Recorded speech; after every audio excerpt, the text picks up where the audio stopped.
Hello. Microphone. Hello. Hi. Hello. Microphone. Hello. Everything's been turned off. What happened to my audio?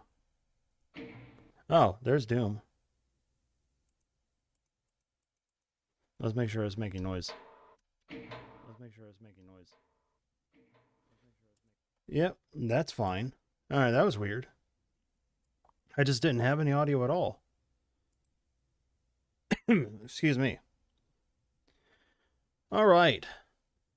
DBK01. Dungeon Synths. Synths. Dungeon Synths. I think I'm playing this in GZ Doom. You know what? Let's play it in what it's supposed to be played in. Let's play it in Z Doom. This won't be awful.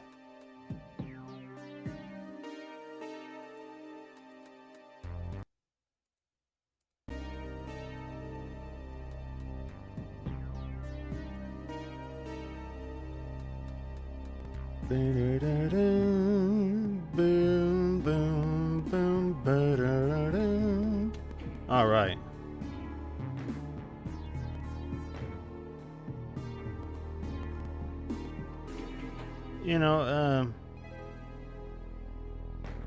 I will play it in GZ. I will actually play it in GZ Doom because it's smoother.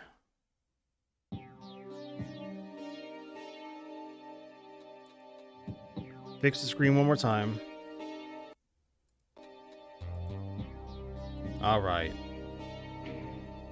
New game, Ultraviolet. What is happening? Did I open it up twice? Yes.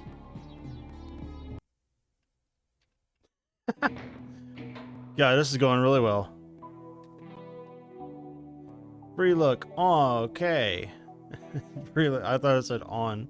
Okay. Free look. Okay. Jump. No. Crouch. No. Swim. Yes.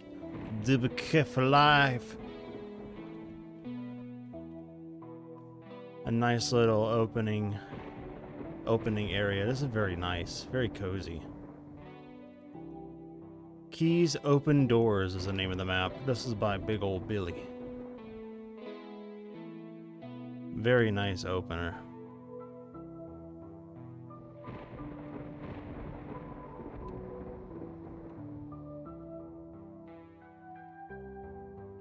Let's go ahead and grab our first secret.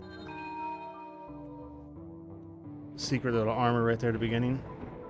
It's cool that you don't have a weapon to start off with until you start going down the stairs.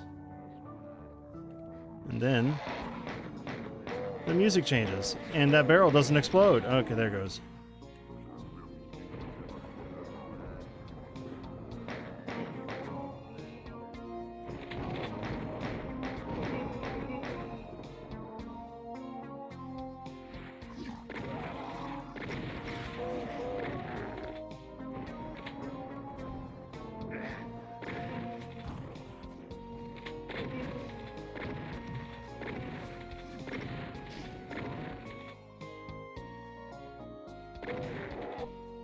But I love how this opening room is looking. Like this. Trying to remember when exactly this map came along, because it wasn't part of the original set, or it wasn't part of it wasn't the resource map, or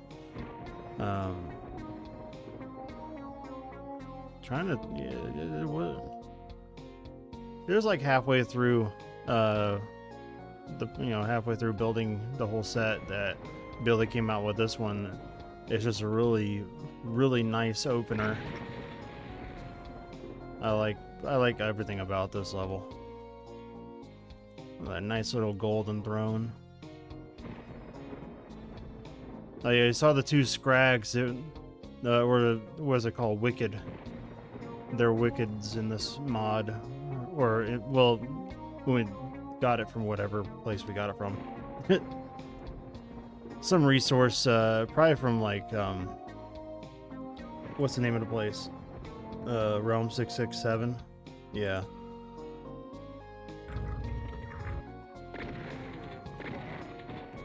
we got these cultists.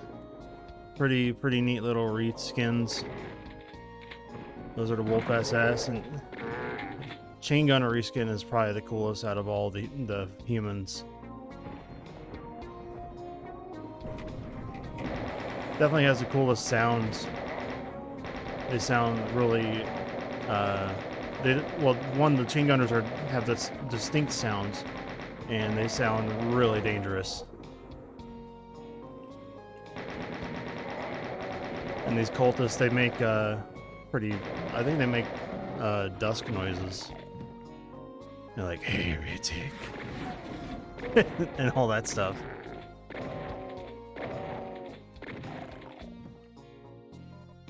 Yeah, just a nice, a little bit of a stressful fight there, but I mean, it's just an introduction to what's going to happen. We aren't even getting into all the key gimmicks yet, but we got the pictures of the synth legends. The Hall of Synth is at the end of the wad. Jump through, grab that red key, boom! Look at this. The new imps look great. Like, all the low-level enemies that got changed, really good changes. And Billy made some really good choices with those. Dude, I just love everything about this set. Like, early on, I was actually kind of iffy on the music, because usually that's what I derive a lot of my inspiration from. And I was having a hard time getting into the music. Because I never even heard Dungeon Synth, and all the stuff that I was able to find on like Spotify was not the greatest. But you know, as time went on and we got more audio tracks, like I just started pumping I took all the tracks and from the WAD, the resource WAD, and I just put them into my phone, and I was listening to them while I was at work. Turned out to be really nice. I love the sound of this whole set. So here's one of the first gimmicks that are showing off: the keyboards. You got to press the keys, and keys open doors, like the name of the map. Our first real glimpse of the Z-Doom advantages. As far as I'm aware, this is the first set that a lot of the first set that any DBP or DBK, this is the first DBK set ever, but like the real first set that the team has done for Z-Doom specifically.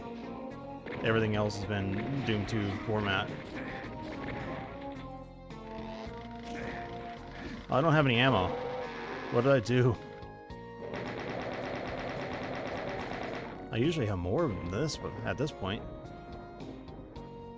You listen to them all and repeat sporadically throughout the mapping process. Yeah, that's really the best way to get your mind around the project. I think music is really the core of any Doom project.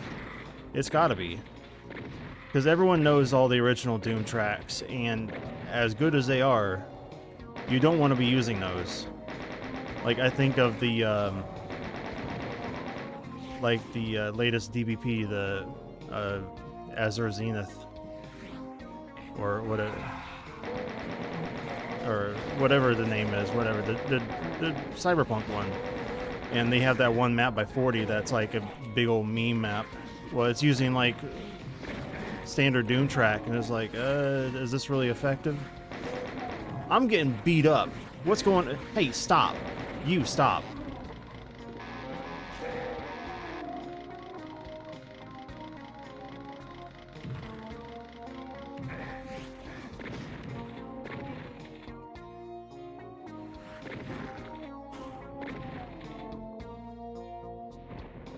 There used to be a box of shotgun shells there. I really liked it. Now that it's gone, I've been sad in this room every time I come back in.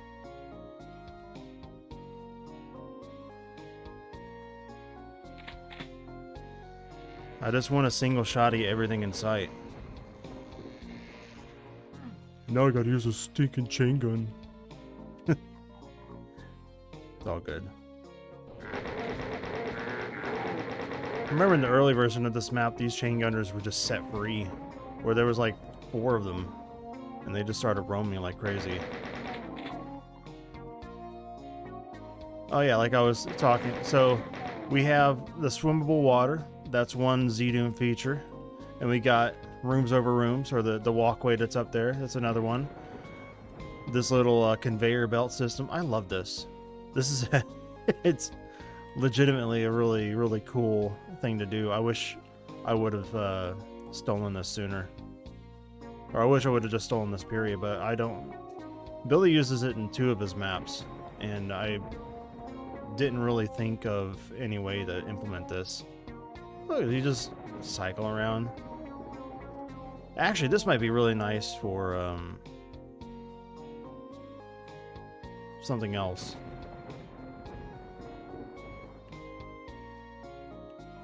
I had to stop myself. What's going on, Matt's in a hat? How you doing, man? I'm good. Don't worry about it. Just playing our new set. This one, how many days has it been? Has it been a week yet?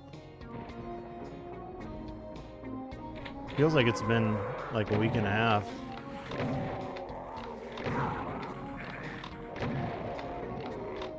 And we finally got this thing out. Billy did the God's work. Like the entire thing just came together really well. I love it. Such a good first set.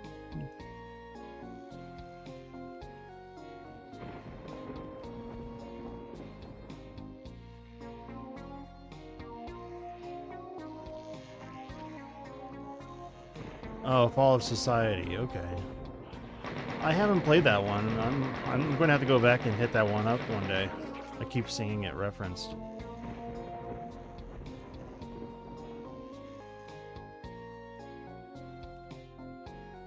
Got a little switch over there.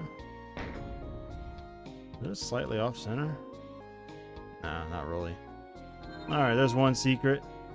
Here's another secret. You just jump across and grab this. Now we can take on this room up here. I like the floor switches. I need to be using those in my maps more. I've been seeing those a lot lately.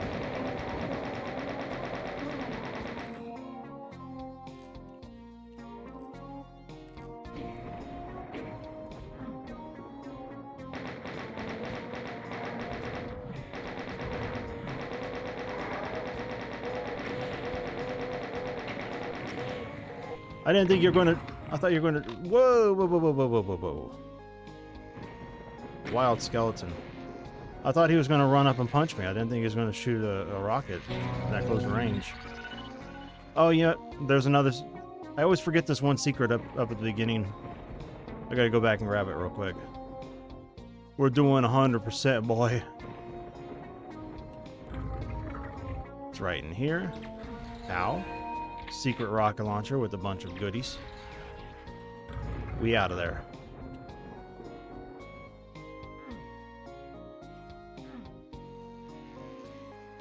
Alright, now we're in the courtyard.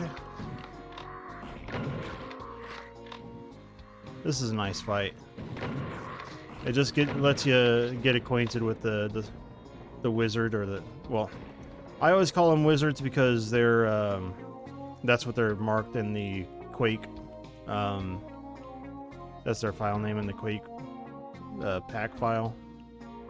But Scrag, or in this one they're called Wickeds.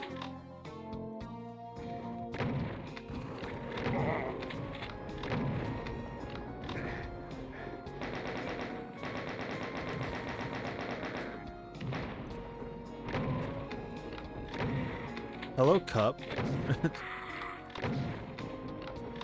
It's not even a cup. What am I talking about? My Gatorade keeps popping because it's warming up. Pulled it out of the refrigerator and then it's just like, yeah, I set it on here.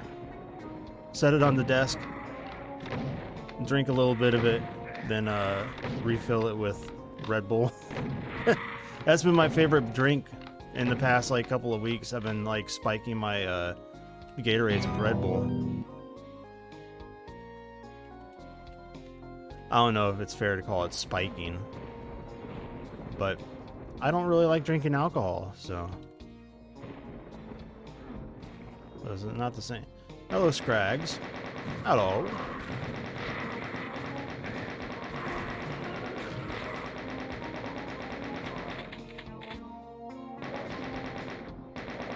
And for the sake of the completion, I'm going to kill all these lost souls.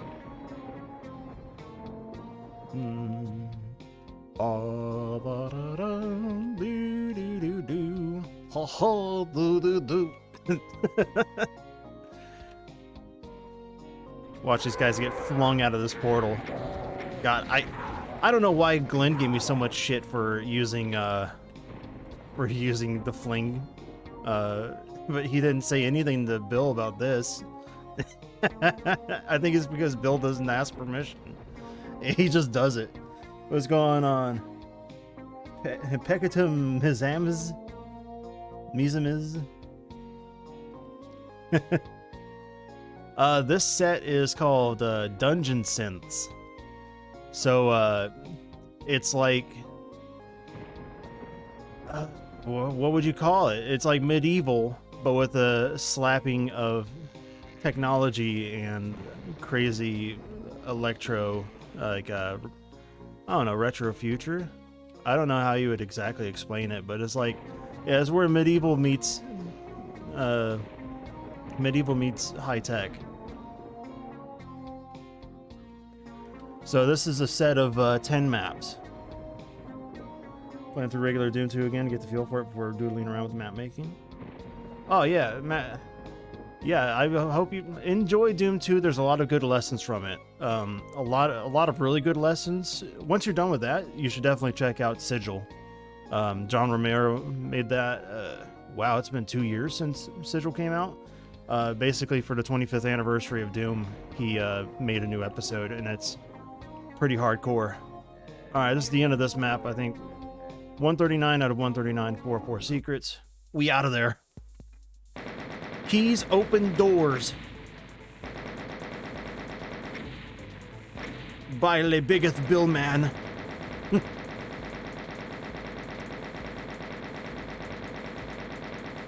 Very fun map.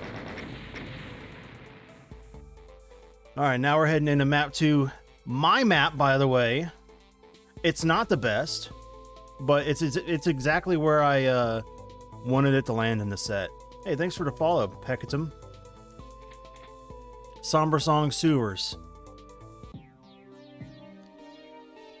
Something evil has been playing in the distance all night.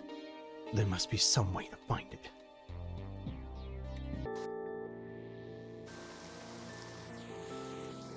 Yeah, I picked out this this song pretty early in the set as something that I wanted to map to. Because you know, I used a bunch of, well, yeah, I've used a bunch of different like styles of tracks, but most of them are like high energy. You expect heavy metal out of Doom all the time. Well, I wanted to do something. You either expect something heavy metal out of Doom, or you expect something that's like, you know, really in the background and more like just dressing, really. But I wanted the song to be like a core part of the experience. My major goal was,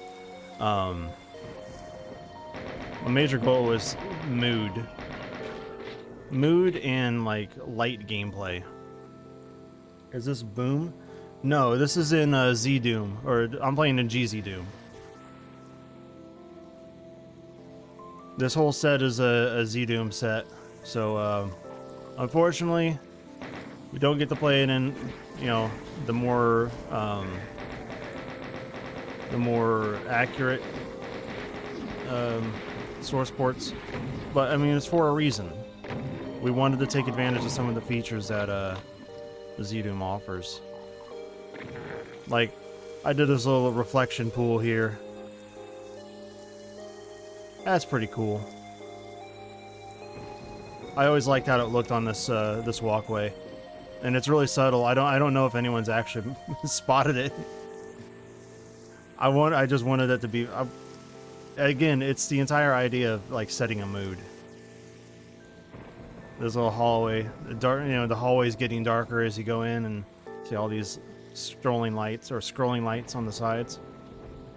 I just wanted to do something, you know, again, moody. So originally I only had it so that this is like the first room I built in the entire map. And I made a little shadow there. It was originally just the Doom guy and not these corpses and all that.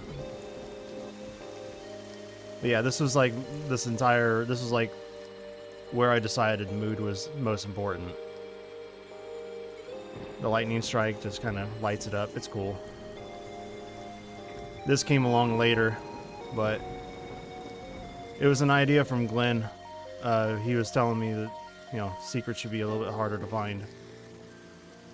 Or not harder to find, but it should be something more than just like, I've stuck a backpack right here and that was it. I think the first iteration, I just like put some vines here, didn't even put an actual walkway. But I figured some dude's going to try to escape.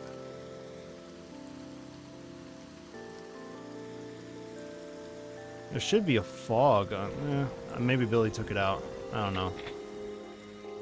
Yeah, I experimented around with, you know, doing fog effects too.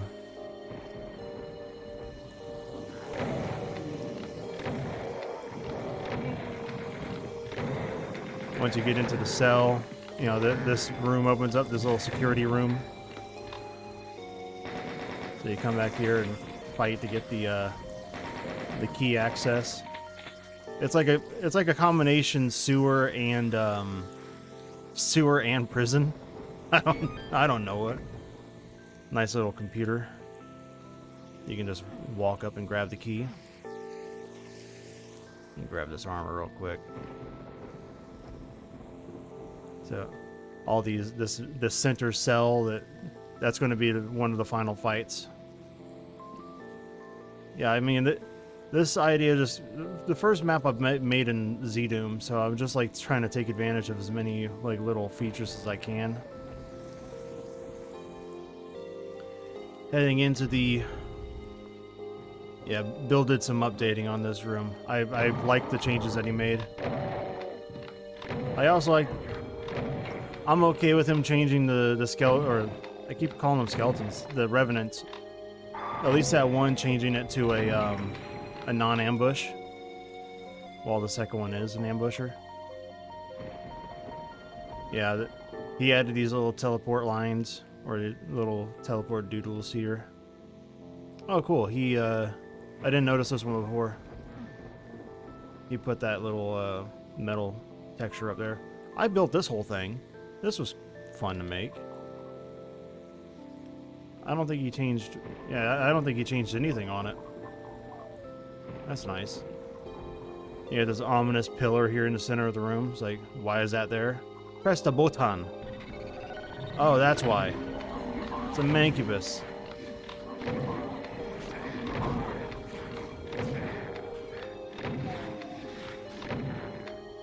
A little bit of performance hang up because I put a reflection on the top and bottom there, and come to find out, I discovered how Z-Doom does its reflections.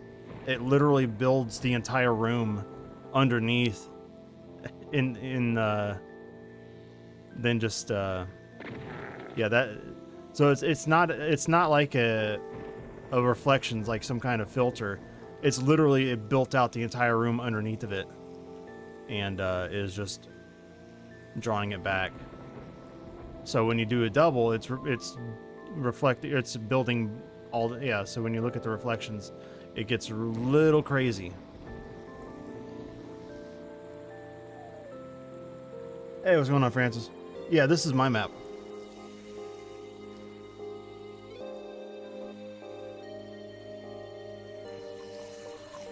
Get out of here, imps. You don't belong in this world.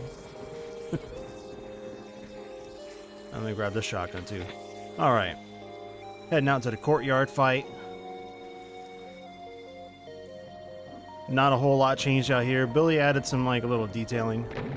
But for the most part, he didn't really touch the combat, which I'm really happy for. Yep, including that. I didn't mean to kill him yet. Oh no. Oh boy.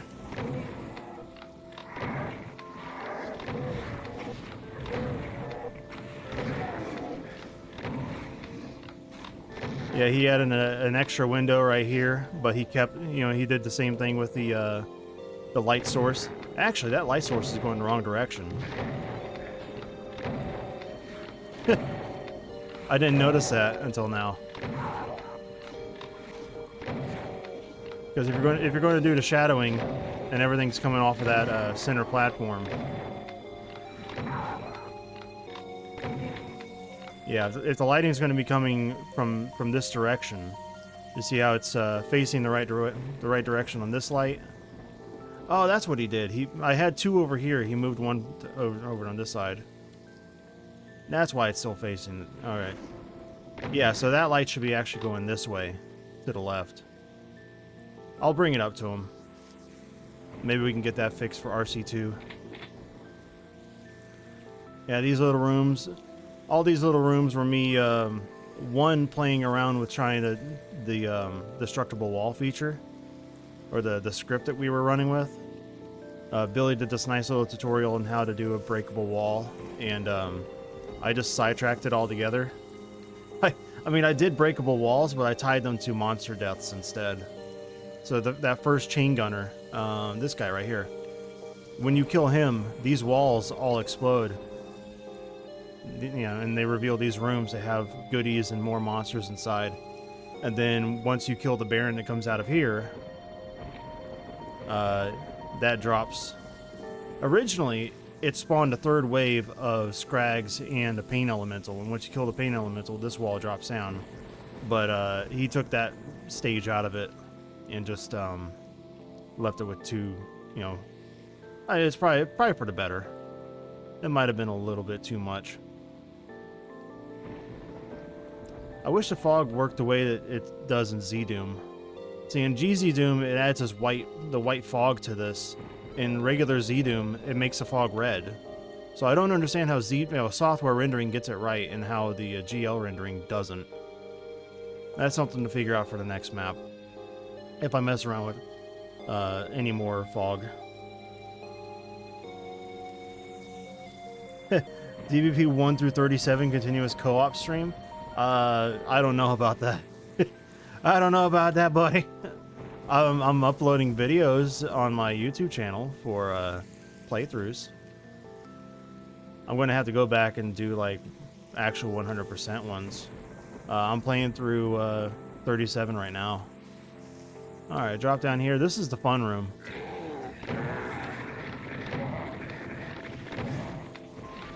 Because I was having a really hard time trying to figure out, you know, what I should do as the map progresses. Because I didn't during the time frame of building this the set, like it was a 1 month building process, and then like maybe like 2 more weeks of detailing and getting everything right. So it's like maybe 6 weeks of building, and then Billy took over and did the final touches. When I was in the middle of building all this stuff, man, I was having house construction being done. Like I had to get my sewers worked on, or my sewer line. That's might be part of the reason why I got motivated by sewers, or how I came to the idea of sewers. Yeah, I was having construction done on my house, and then I was I think right before the project started, I caught COVID. So I was just like, man, yeah, when I got to this room, and I'm just yeah, I got to this section, and I was like, I didn't know what to do. Then I saw Billy's map, Knights of the Patch Cables, and he has a bounce pad in there. I was like, yeah, I'm using this. So I stuck it in there, and I totally stole his thunder and it's in the early part of the set. But that's totally Bill's idea. I stole his script. But he added this secret, so it all works out. I think maybe in Z-Doom, sector colors affect fog. Probably. Because I made sure I tried to actually get the sector. Yeah, I think I did the lighting, and I tried to get the fog color to match it, and it's always just come out white. Oh no, it didn't seem to work when I was messing with it, and but that's funny thing is like that. Well, that's the only room with fog in it. I tried to do this whole room out here in fog with the same kind of fog to emulate like the rain, and it just ended up looking really ugly because it cuts off at the sector. So then you have like this weird white fog that stops right here. Little colored sectors for these lights. Anyway, back down here. Yeah, so I totally stole this idea. And that's fine. It's okay to take things if you do it well. I'm not a very creative person. I gotta steal all my ideas. But at least I give credit. I'm no Edison. Alright, so yeah, you drop that switch, then you head back up here. You got the crucified man who's being just blasted by sound all the time. That's his punishment. At one point, I actually wanted to change, because you would play the keyboard. There used to be a keyboard right here on the bottom part of this machine. So you would play the keyboard here, and maybe that's how I should have done it. Like, play the keyboard, there was reveal the switch, hit the switch, you would get like a big tone sound, like a bang, and then you go back up here, and this guy goes from being, you know, just uncomfortable hanging up here to being actually blasted into pieces. Because there was another image of a really mangled crucified man. That was one of my thoughts, and I was like, man, I don't know how to change the sprites. I don't want to go. I already learned enough things, and I'm like, this is too late to add this in, so I just left it. Just drop the platform and grab your key. Hello, Cacao Damon. Give me cocoa. I want the chocolate. Alright. So, this is the other bounce pad. This is the fun progression. Oh, I missed. Yeah, so you literally just jump over the wall. And here we are. We're on the other side. We're in this moat. Swimmable water. I love swimming water in shooters. It's the reason why I like Turok so much, and it's the reason why I like Quake. Because it's really cool to be underwater and fighting monsters. Ow! Stop!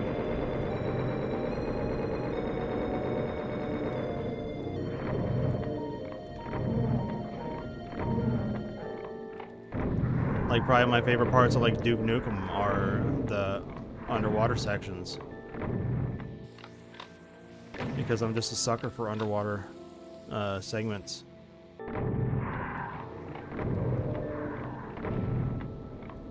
Maybe I should be using a single shotty for this, instead of wasting all my ammo.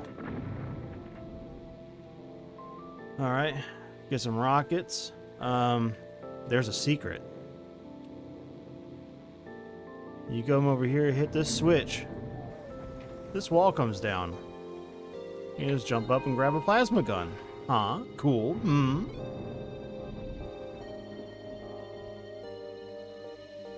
And this fight, it was a lot slower in the original version, and Glenn kept yelling about how slow it is, so it got sped up, and it's probably better for it. Like most things, Glenn's usually right.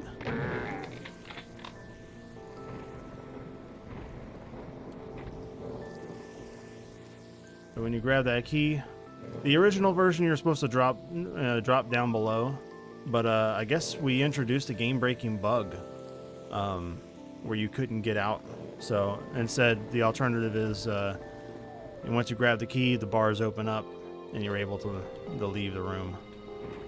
Did I leave a... Did a lost soul get put into the wall? Or is he on the top level? I don't know. I really like how this room came out because I didn't know how to finish the map, and I was just like, I'm just going to start building, and whatever happens, happens. Because I just had this big flat area over here, and I didn't know what to do with it. I'm just like, here, big fat exit. Just plop that down over here, and then, you know, I had this top level of the triple stack. Oh yeah, by the way, this whole chamber, this is one big room, but with 3 layers to it.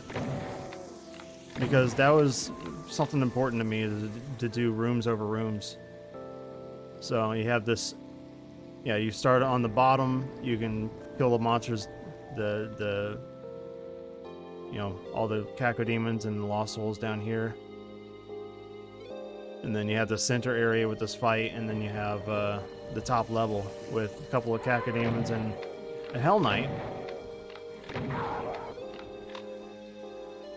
And then you have a switch that will initiate the final fight. A couple of revenants teleport in. Very spooky. And you have all these guys.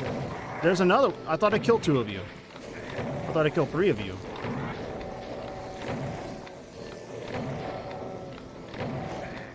The monsters come filtering in.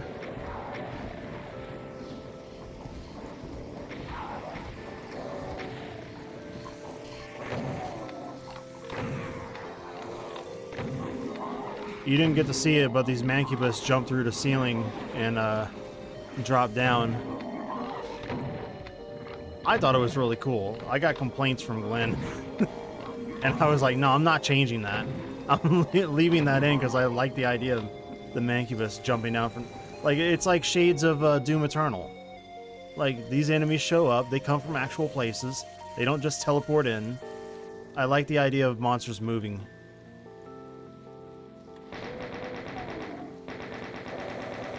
Oh, I guess I should also we'll circle back. This area is pointless back here. Don't go back. Got the switch where you can actually walk through again. So this room, there was a cool little thing that I had going on with the imps. They all spawned up here, or they would all spawn up here, and they wouldn't activate until you entered the room. Well, once you did, they would hit these ledges here, and they would just jump out. And that was one of my favorite things about the early version of it. They would just be like, boom, they would be flinging all over the place. And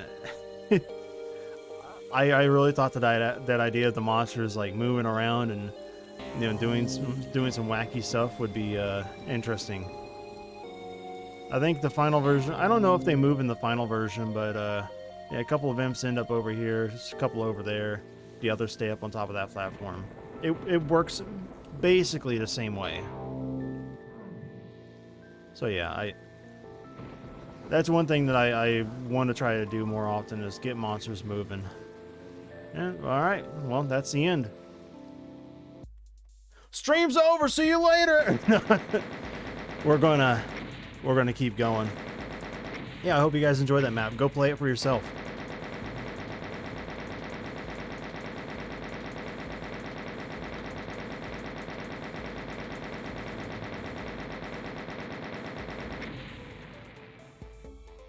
All right, heading into map 3, Kasparov's Claim. This is Skrangus. He did this is his first map, and it's still basically untouched from like, well, it's close to untouched from an early version. Like, this map was just so good early on, and Skrang got it done so quickly. It was insane. Like, I'm still trying to wrap my head around, like, how did he do it all so fast? And then he pumped out a second map. Like, I need to get my build speed up to that level. To build something so good so fast. Very nice explanatory run. Yeah, I'm going to try to do one of these runs for... I'll try to explain my map every time I show up in one of these sets. I like explaining my thought process, and it helps me wrap my head around doing new stuff, too. I think the only real change that happened with this map was pretty late. I think Bill went through and removed a couple of rain spawners because apparently those things do not perform very well. There were some performance issues with the map, but I don't. It's nobody's real fault. I mean, first off, Z-Doom doesn't have very good frame rates, period. And that's the source port that we were shooting for. But on top of that, like, I don't think there's anything wrong with the way this map is made. I didn't think the rain spawners might not have been planned for such a large expansive area. Look at this reflection. I love this. I wish it would just stay. Yeah, I like this reflective area. It's a nice little effect. With the rain, it actually made it look like, oh, this is the, you know, wet ground from the rain and all that. Yeah, this map is so chill and so pleasant. It's continuously pleasant from beginning to end. Nice little mid texture there. I love it.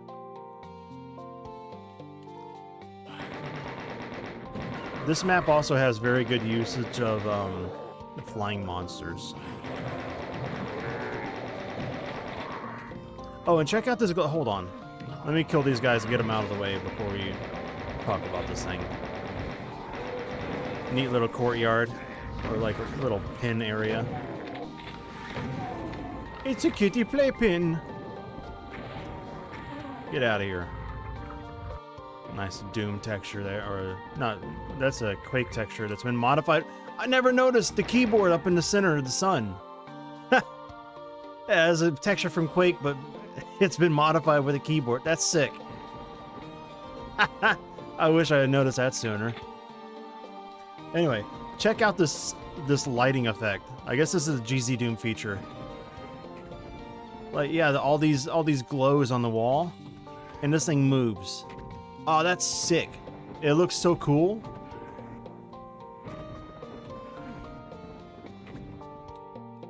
And watch, it'll go up. Yeah. Dude, I love these little GZ Doom features. Scrang really took advantage of every little thing that you could do.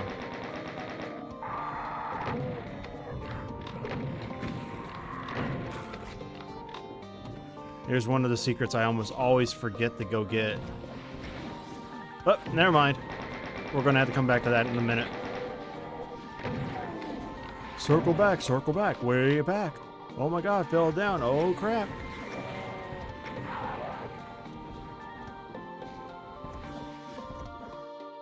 Come, stand still for a second. Yeah, 3 for 1. That makes up for missing 2 other shots.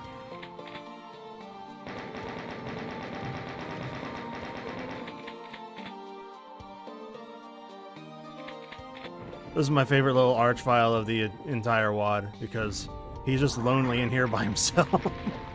He's got nobody to revive. He just dies in this little corner room. It's just like, yeah. Where's Chester? He's just hanging out in this corner office. Man, he never comes out of there. No, he never gets a chance to come out of there.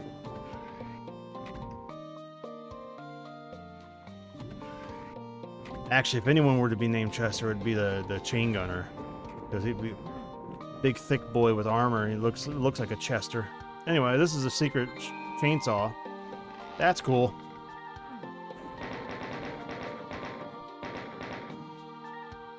All right.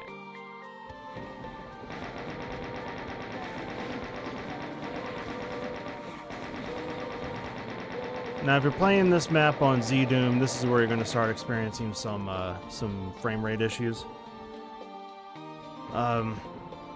Pretty sure Bill's looking into it, trying to get the frame rate up. But hey, this actually is Z-Doom or GZ Doom is actually pretty nice. So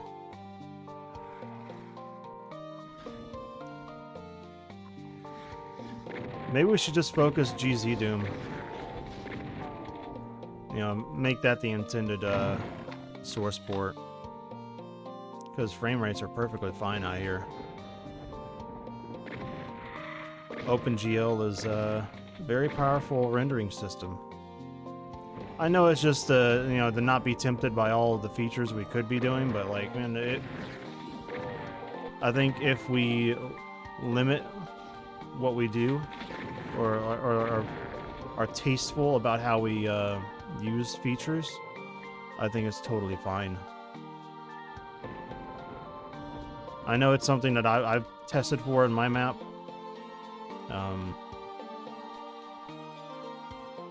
I like this area over here. I just wish there were more to it. But, I mean, well, you can come over here and get that med kit. That's very useful. Sometimes it's just nice to have open area.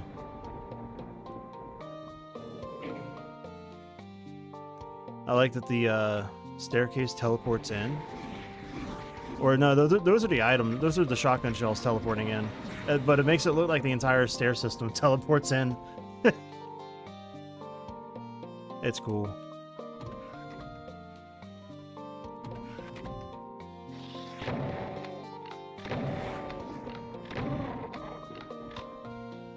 Alright, yellow key. We get a pain elemental and some revenants that come out to play.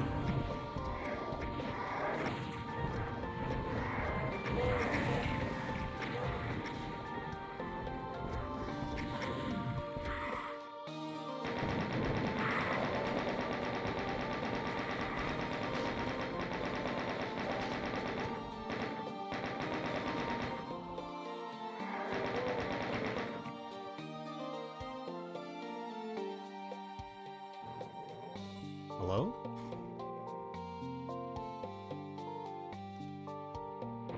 I really like this whole section right here.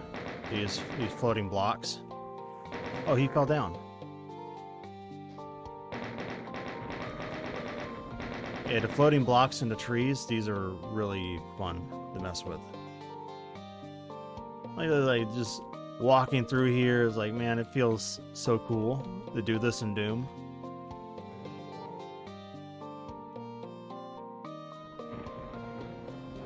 Alright, let's get back upstairs.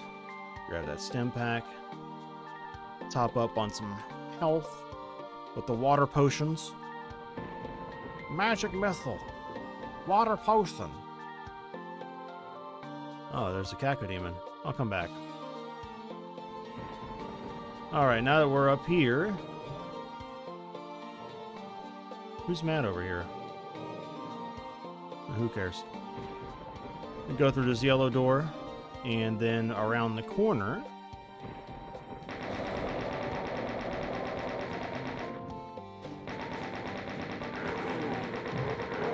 Another little change that Bill made. Originally... Hold on, before I get too distracted. Oh, see you later. These boxes weren't originally here. Bill kind of added those in order to, I guess, not extend the map, not extend the amount of time you spend in a map, but I guess add a different dimension of movement, because you have to go around that balcony area. Hit that switch. Nice little ambush.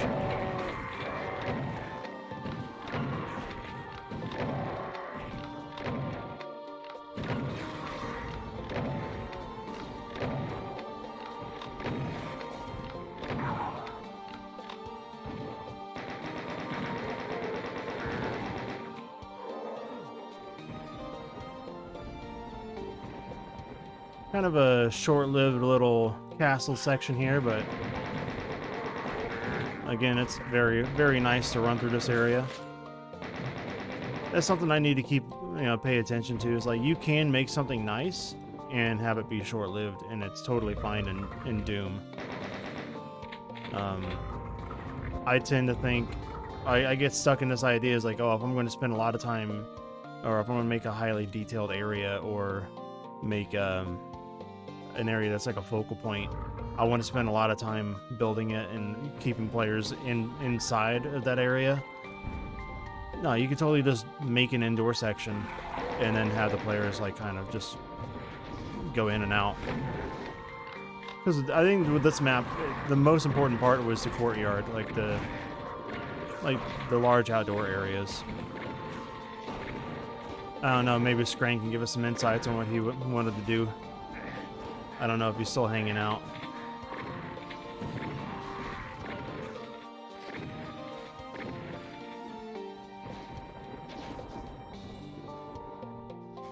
I know the map really picks up around this outdoor section, and it's very nice.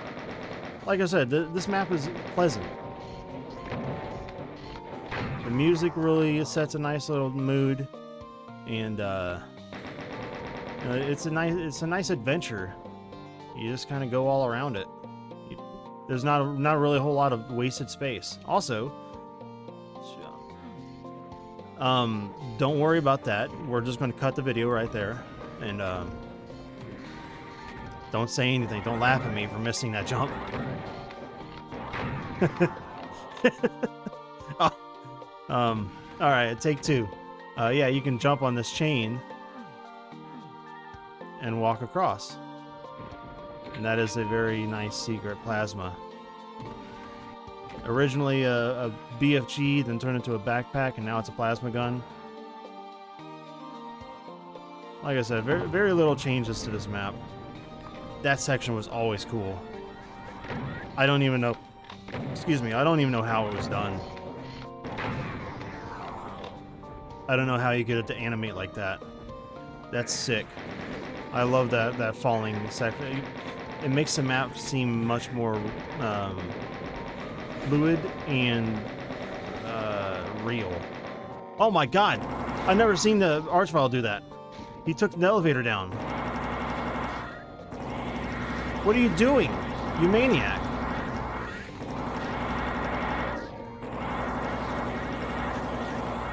I've never seen him do that.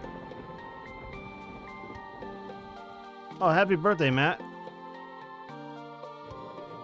Yeah, go enjoy yourself. Have a good time.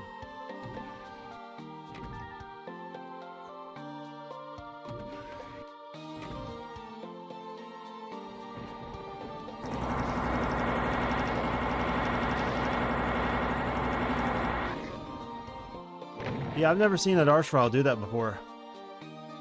He ran all the way out here and jumped on the elevator and came down.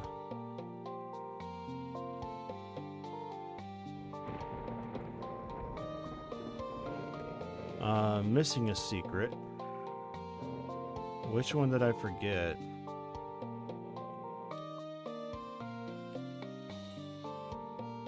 Oh yeah, the Berserk.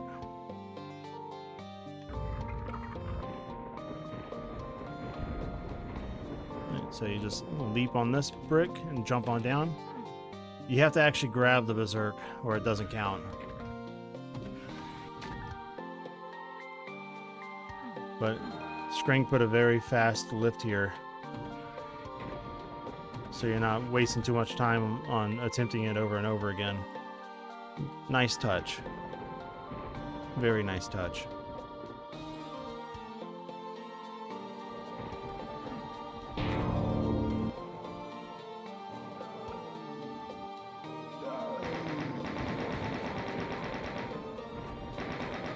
This is a very cool room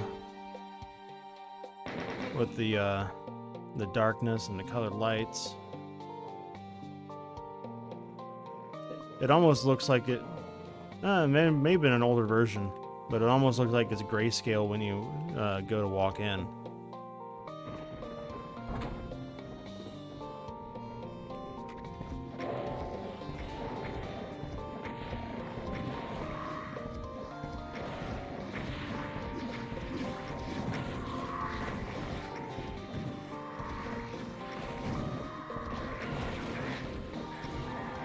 This map got changed a couple of times.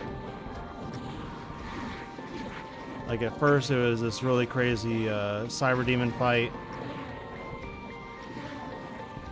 Then they got kind of toned down a little bit.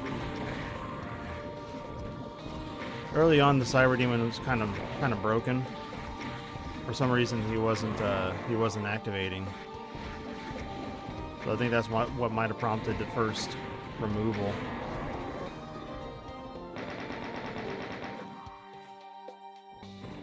Definitely a good version of the fight.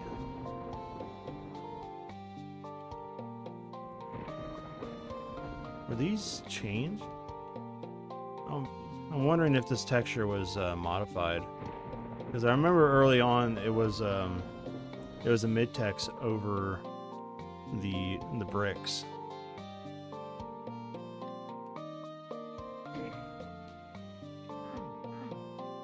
No, it all turned out really nice. It was a very good map. I like just loitering around in this map a lot of times. Alright, Kasparov's Claim. That's 100%. Alright, Knights of the Patch Cable. This is Billy's second map on the set. And this is one that I stole a lot of ideas from.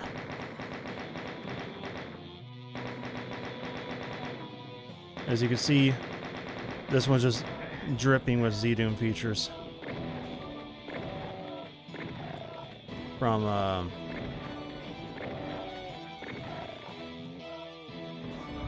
we're gonna leave that invulnerability for later. Yeah, from the lava, the swimmable lava, to the platforms, or to the bridges and all that. This map's got a lot of bells and whistles. Oh, you didn't die.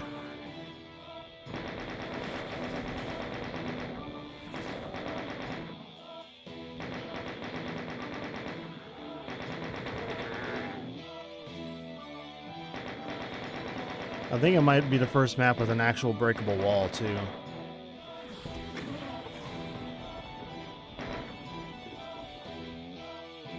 Because if you come over here, my little suggestion was to do the Quake 2, you know, kind of cracked wall thing. So that's what Billy did here. Because we had these textures that you could just slap on in front of. Yeah, you can see it kind of sticks out just a tiny bit. But yeah, you just have these little textures you slap on top of a wall to kind of signify it. But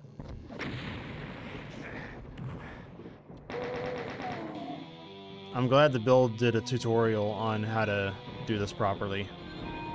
I definitely read it. I don't know if I read it properly at first, but I did read it. There's one little like detail that I like glossed over, so I kept getting it wrong, and that took me like 2 weeks to figure it out. I was like, how do you get this thing to work right? Why isn't it exploding? Why does the wall just get thicker? It's like, oh yeah, I was doing it wrong, and I needed to read more thoroughly. But yeah, this bounce pad, I straight up stole it. It's not exactly the same as mine. His bounce is a little bit shorter distance. I set mine to get really good clearance. But yeah, that's where the inspiration for it came from, is off of this map.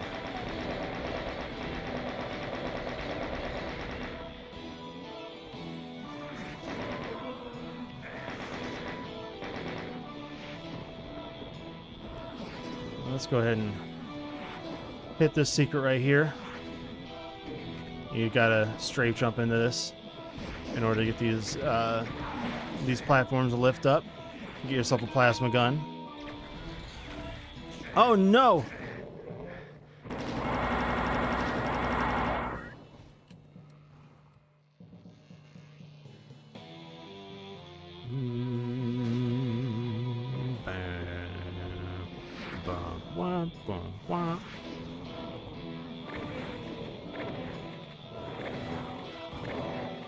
Dude,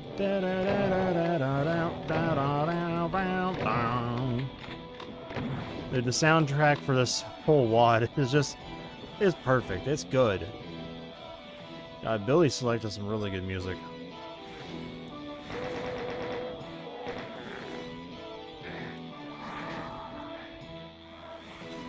Yeah, so this was another one of the things that Billy put into this. Little wall shooters.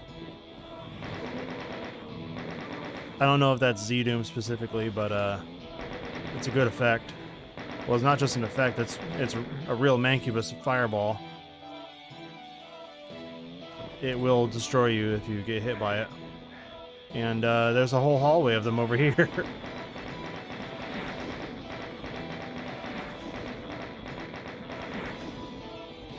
Along with this really cool Quake 1 Episode 3 walkway. Or styled walkway. Oh, I'm getting wrecked. Stop it. Okay, 100% health again. I took one too many for the team. I didn't actually want to get destroyed. Oh boy, I almost ran into that fireball. Alright, maybe it's time to drop this lava.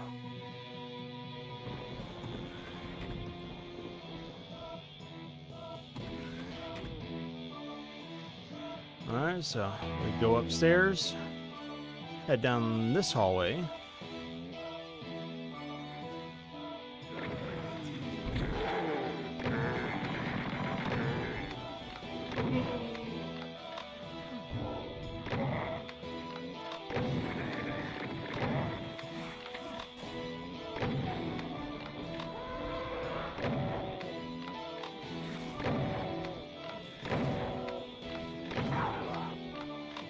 Hello, Cacodemon. I didn't think you were here.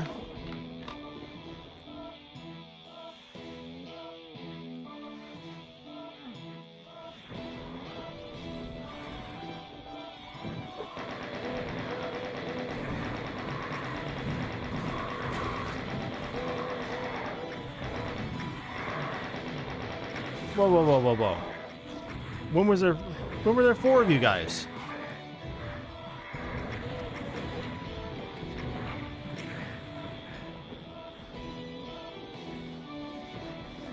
Were there three revenants or four? I swear I'm losing my mind here.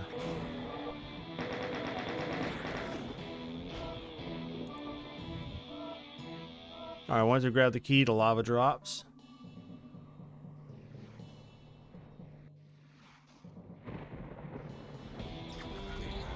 And then we have two archviles that are now free. Free to run around and do whatever they want. They're gonna get into some shenanigans if we don't stop them quick. So once you drop the lava, all these paintballs spawn.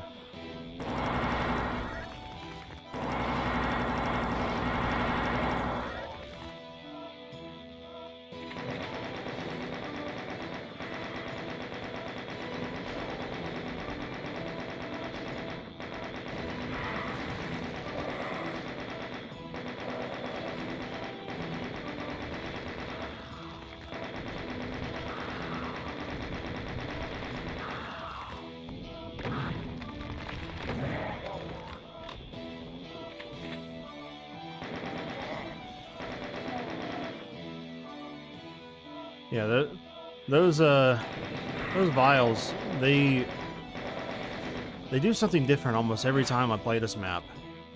Like, they're really hard to keep track of because they'll like teleport in over here, and then they'll just split up, and they'll start doing their own thing, which is really dangerous.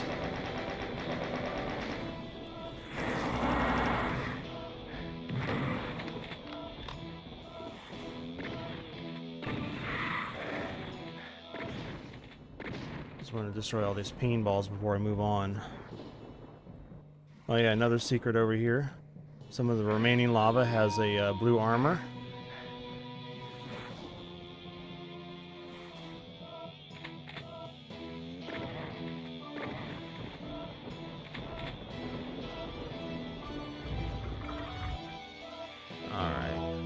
Once you flip that switch, that deactivates the jump pad.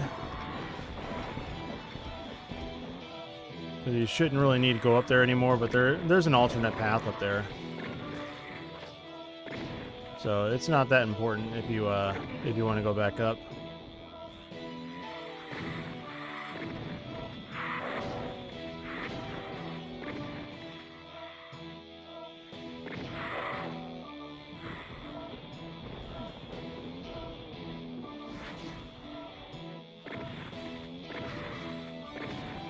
Yeah, so if you want to get back up to the 3rd floor, you just hit this switch, you ride the elevator up.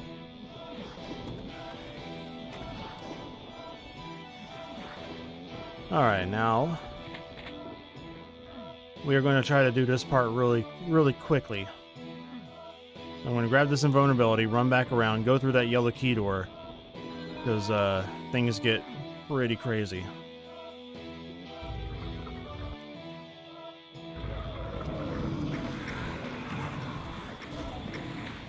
Into here.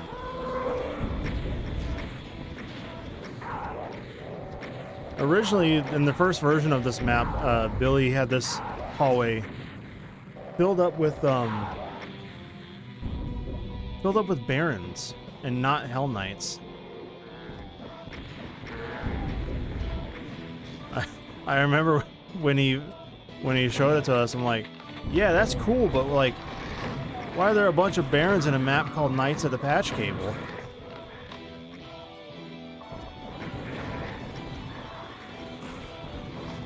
Well, the real question was like, I thought like it was fun and all, but man, that's kind of hardcore.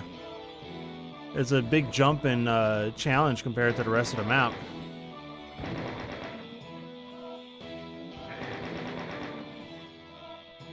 Yeah, I'm pretty sure that's how he did it. He did it with poly objects and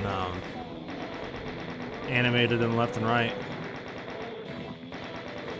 It really worked. It's a really cool, you know, fight the play.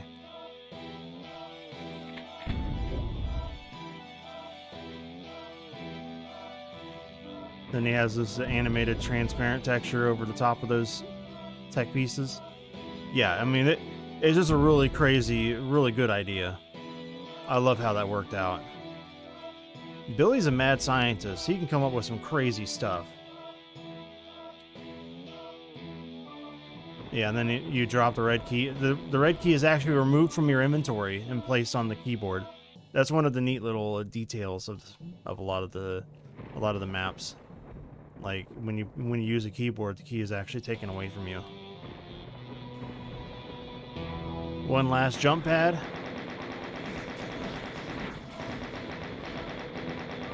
Boy, it'd really suck to die right now.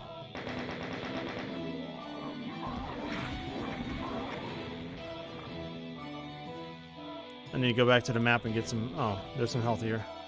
Yeah, this teleporter takes you back. You just gotta use it.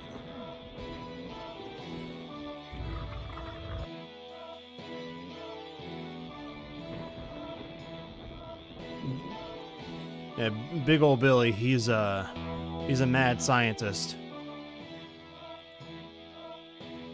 Alright, we're out of there.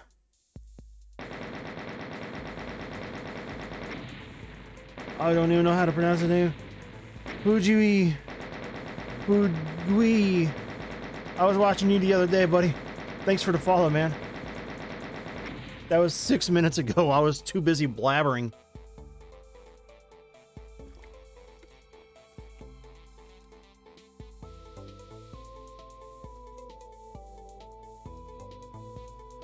All right. Setting the tone. This is Scrangus's second map of the set. Probably my favorite map in the entire set.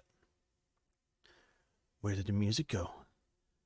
There must be a way to get these machines back on.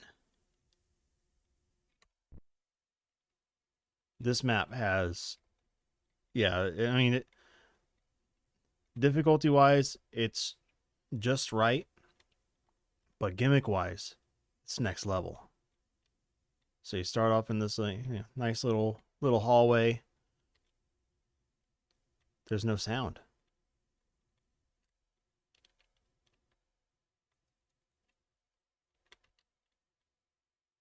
Where's the sound? Where did it go? Oh, I'm deaf. Ah, shit.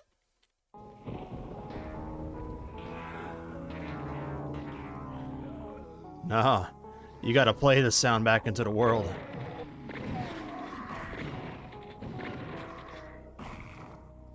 That's why it's called setting the tone.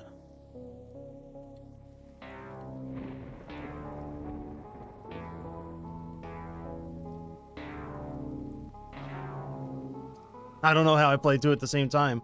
Must be my fat belly.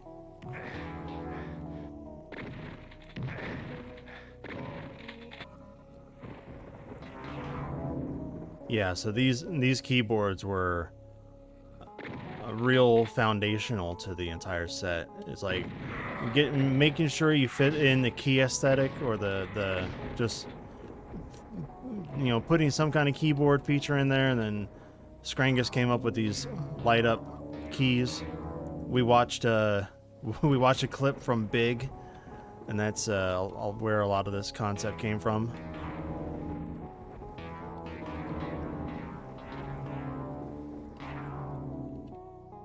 Just really cool stuff.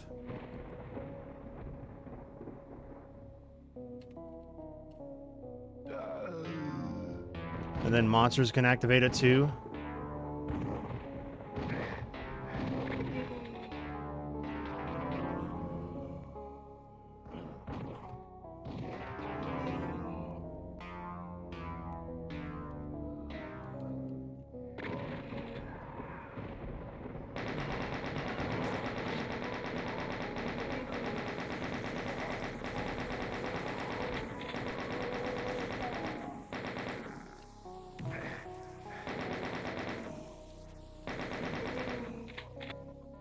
Unfortunately, Scrane couldn't.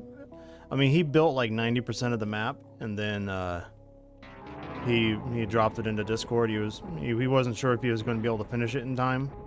So Glenzinho, he picked it up and finished the map off, and you know, it turned out to be a really solid map. Well, not just a solid map. Like I said, it's my favorite map of the set. It's so cool. Yeah, everything, all the sound's gone again. What happened? Oh, freaking video game? Why did the sound die? Oh, I didn't think sound had an HP. Oh man, it's just sick. It's such a good idea. It's genius.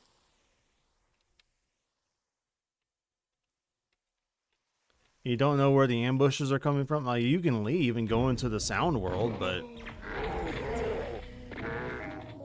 all right, now we got a key, but I mean, the sound is still gone. Oh, there's a skeleton. Ugh!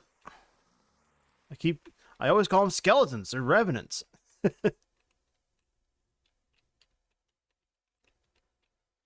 So there's a switch. Oh, that makes noise. Another keyboard.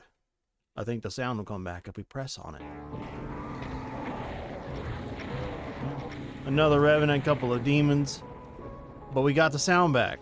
That's what's most important. Hey, what's going on, Mr. Zool? I am playing through our set. I am enjoying playing it. I mean, one, I like playing the things that we make, and two, I like explaining about the things that we make. It's like the behind the music of Doom mapping.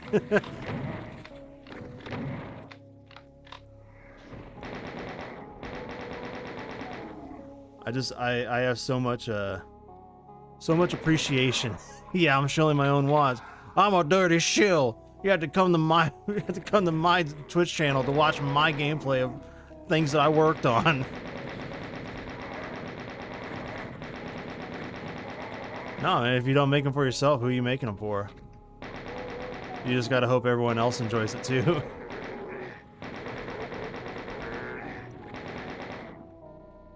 Maybe I'll do some mapping. someday. When I'm more comfortable showing off my process. Right now, I'm an idiot. Compared to all these geniuses I'm surrounded by.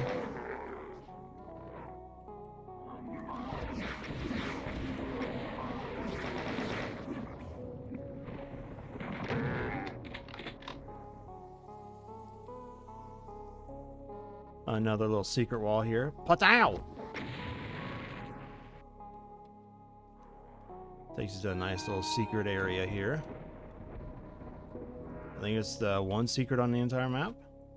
Yeah, one secret. It's good. You don't always have to have a bunch of secrets.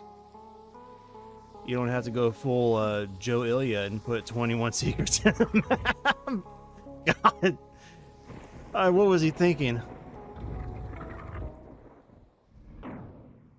I was playing through Evil Egypt, and yeah, I got the Joe's map, and I was like, man, holy shit, what are you doing? And he thought it was funny that I rage quit on it. I was like, or well, I finished the map, and I was like, I'm not doing the rest of these secrets.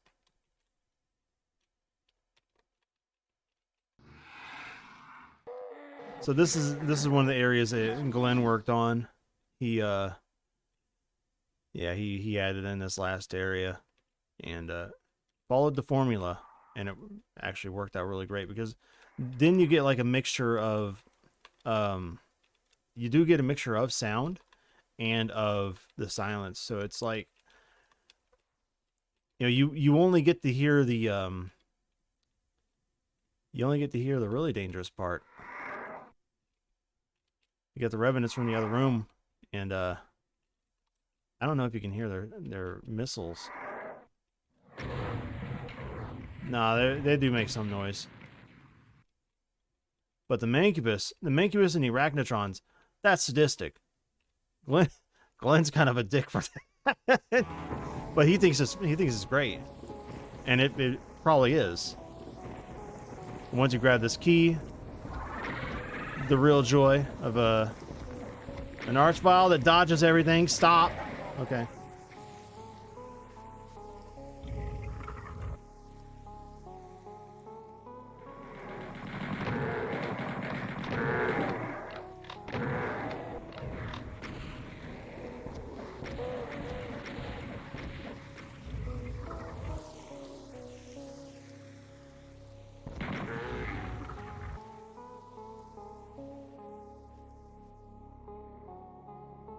All right, 113 out of 121.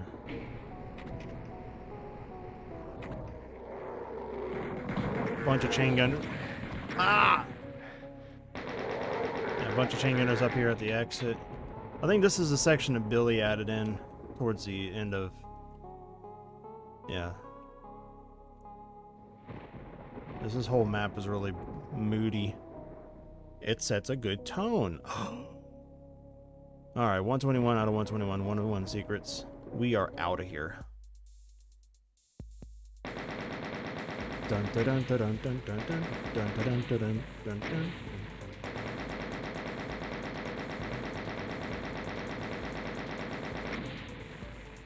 Alright. Low frequency incantation. Funny thing is, this was the sample map for the resources. So this is the first thing we ever got to take a look at. So once we heard this music track, it's just like, for a what about music, there's not a whole lot of music here, huh, Billy? We couldn't be more wrong. Oh, by the way, I didn't find this out until after the thing had already released. You can use that. You can use this. It's a CCTV.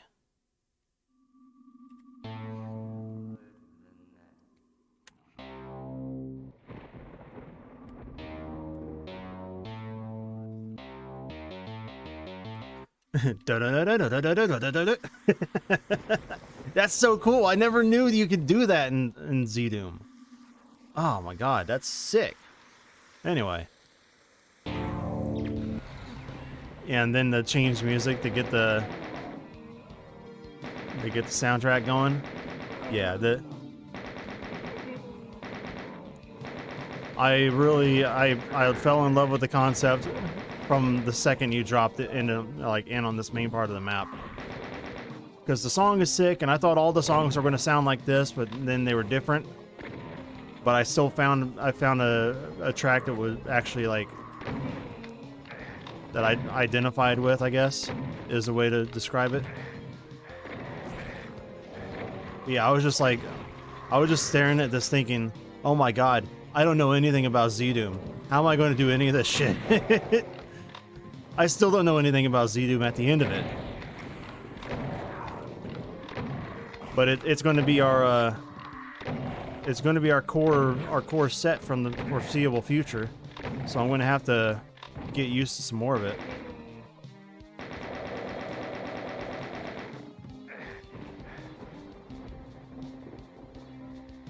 I remember playing this map with the wrong compatibility settings and thinking, "Oh God, it's broken. What did I do?"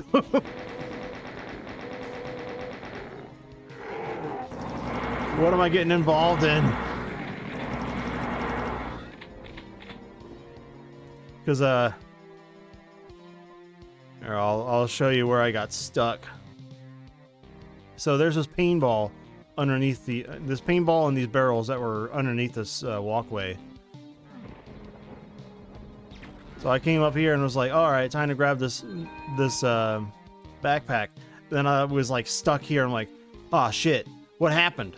Is this a trap, or is like I don't understand how Z-Doom works. Help me. And come to find out, I was like, oh, compatibility options. You can actually go over things. Items don't have infinite height in Z-Doom. At least when you're playing it right.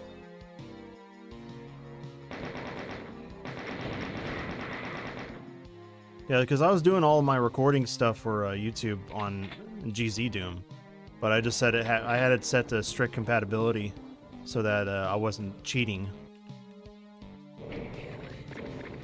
But for my recordings, I've switched over to PR Boom, or GL Boom, actually. I think eventually I'll be like, oh no, I gotta have the cred. I gotta switch over to like Chocolate Doom or something. It's like, I don't really want to be running a prompt, but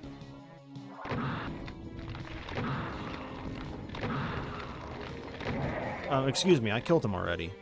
Don't bring him back. Originally I thought that this floor texture like slowed you down. I thought it had some kind of like heightened friction. No, it turns out I was just crazy. I was making things up. I could have sworn it was there, and I was like doing all kinds of tests and, you know, strafing into it just to try to figure out if, you know, if there was any friction on it. Yeah, I got really, really deep into trying to figure out every little aspect of it. That's how I get when I want to do a good job on something I'm not familiar with. Like, I dive all the way in and try to explore every little detail.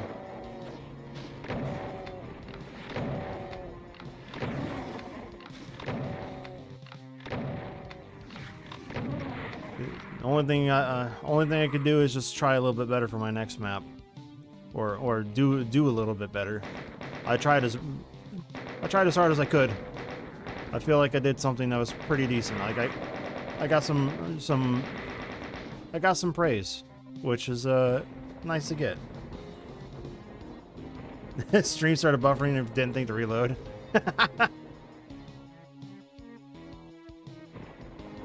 That's fine. It's just a stream telling you to take your time. Where am I going? God, I love this track. Alright.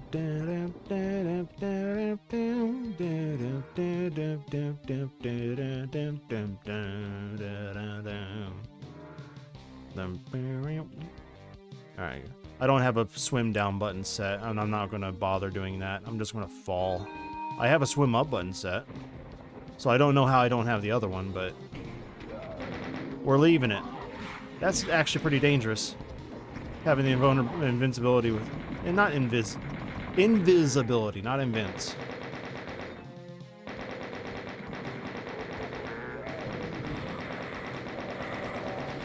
But invisibility with a mancubus nearby, that's a sign of trouble.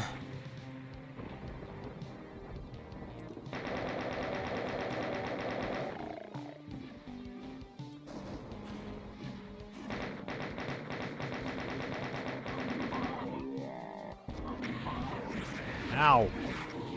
Stop it. Oh wow, he started the attack early.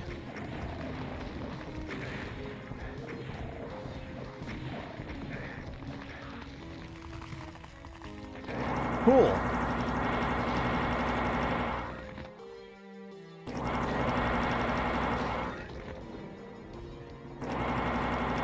Yeah, I'm almost dead. Let's take this. I'm not gonna die on this set. That'd be embarrassing. Before someone makes the pun embarrassing.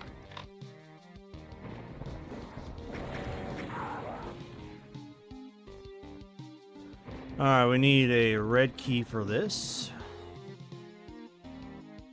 And you walk up here, nothing happens. Cool. Okay. Oh, we have a yellow key. We can do this section.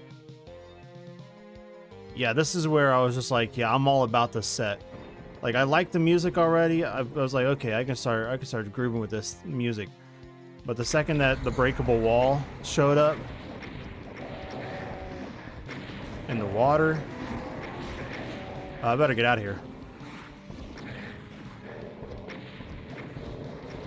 Yeah, I was completely sold. I'm like, yeah, I gotta figure out how to do this breakable wall shit. We gotta go build engine in this.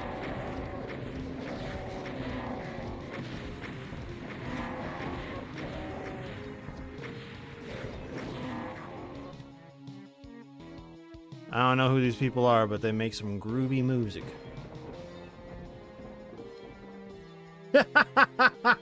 Get out of here.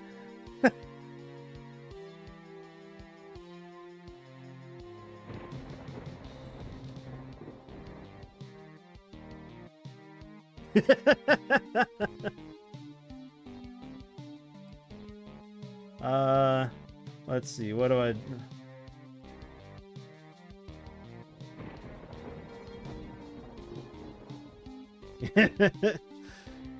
You want to get famous on Twitch? No, I tried that already. I didn't have fun. I've got another channel sitting idle with like 4,000 subscribers. I don't want to do that anymore. I just want to make cool shit and have fun.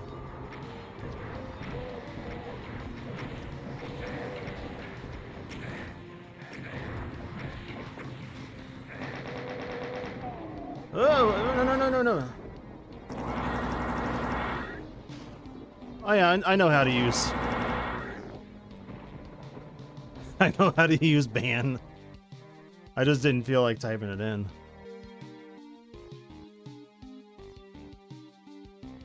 Oh, I gotta get some health. I know exactly where I need to go to get some health. Hold on. Stay away from those.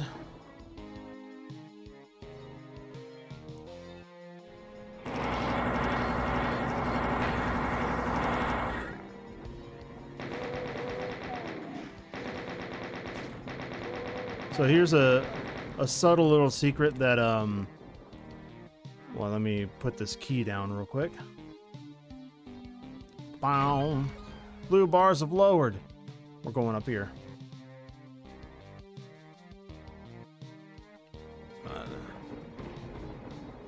So we got this, oh god, no. We got this megasphere sitting here.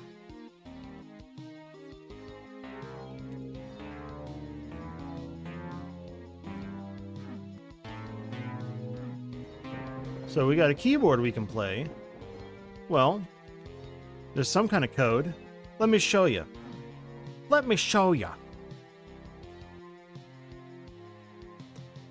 This is a big old secret. Don't let anybody know. You come over here to the end of the map. Oh, there's a button here.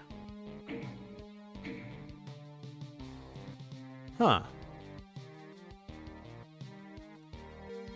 Let's see. Number 2, the second from the end, and the 4th one. Alright then.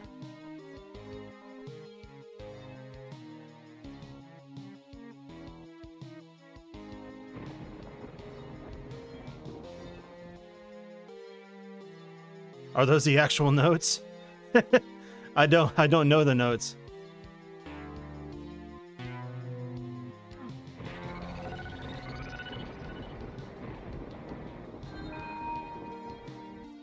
I didn't actually know that. That's pretty cool. So now that we're in the blood world. Ow. And now we're on the world's largest big keyboard. Or maybe the afterworld. Or the netherworld. Who knows? Oh no! I didn't mean to fall off.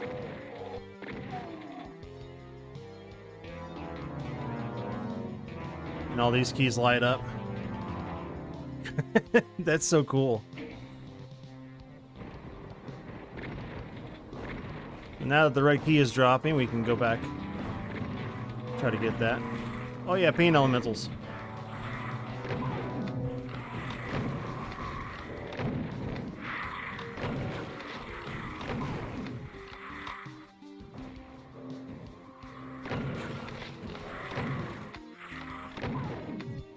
Pain elementals always go first. Ow. Except for revenants. Not revenants, vials. Vials first, then pain elementals. Everything else is optional.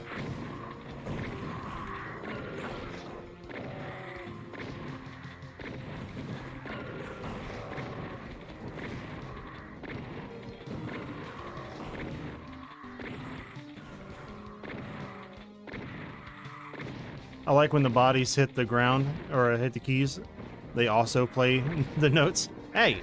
I thought I killed you. Alright.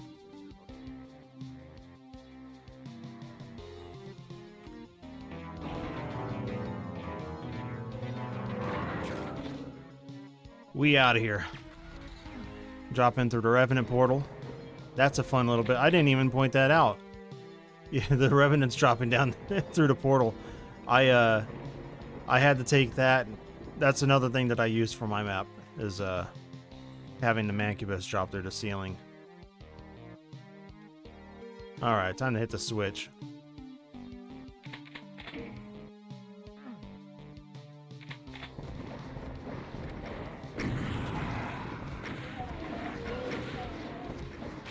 I'm still trying to figure out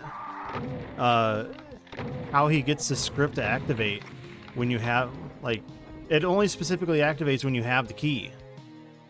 Otherwise, you can walk up and down these stairs, but as long as you haven't activated the red key trigger yet, it just doesn't activate. It's such a cool little feature. I like how you can gate those things off. All right, 205 out of 205, 303 secrets. We're out of here.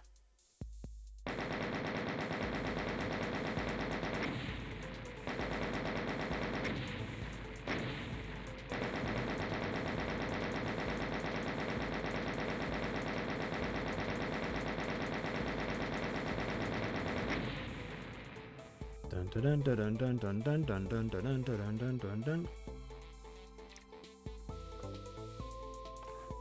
All right, next map, Synthful Journey. This is Glenzino's map. I liked what he did with this map from the, like, when he started showing early pictures of it, I'm like, oh god, he's gonna make something ridiculous and it's gonna be amazing. I was just trying to keep pace. Like, I got to do something that looks almost as visually. I mean, I wanted to make something that looked good visually, but man, showing why he's the master. He made a really, really cool looking map here. And this keyboard in the center is very functional too. I'll show you in a second. Also, hold on, let's kill these enemies before we start talking about the cool gimmick with the pickups. Alright, so there's a couple things that Glenn did with this map that are really cool little touches that kind of set his map aside, like, it sets his map apart from the others. Like, every map has its own, like, little set of gimmicks. So, it's nice that they're not consistent throughout the entire WoD, that each map has its own personality. So check out these pickup noises. We'll do it on the... Oh, hold on. Let's get... Shut up, everyone! Be quiet!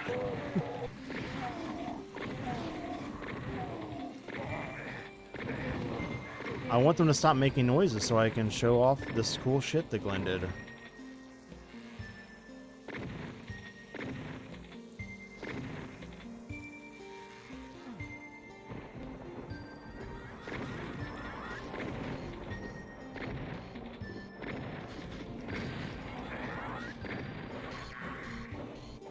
Stop shooting! Come on, dude. All I want to do is show... Oh, anyway, we're just going to show it off now. While that guy's shooting walls.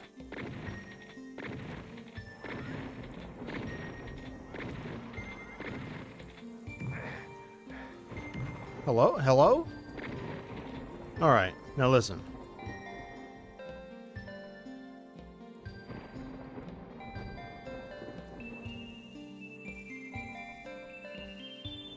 So he's got each one of these items. Yeah, he's got all these items set to have their own tone that plays when you pick them up. It's such a cool touch.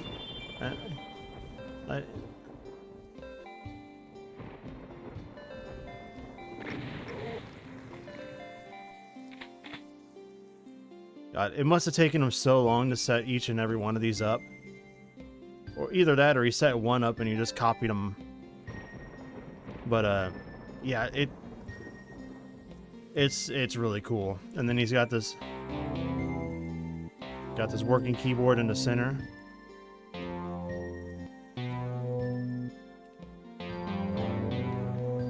I like the little effect of, yeah, the little why am I forgetting the particle effect that goes off. So there's actually a code to it. You come over here, press this keyboard, and it's the bass. It's like the bass section of the track. So obviously that's there for a reason. Oops, that's not the right key.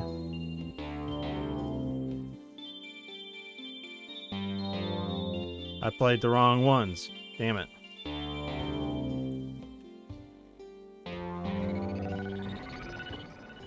That's a secret. That's a secret. That's so cool.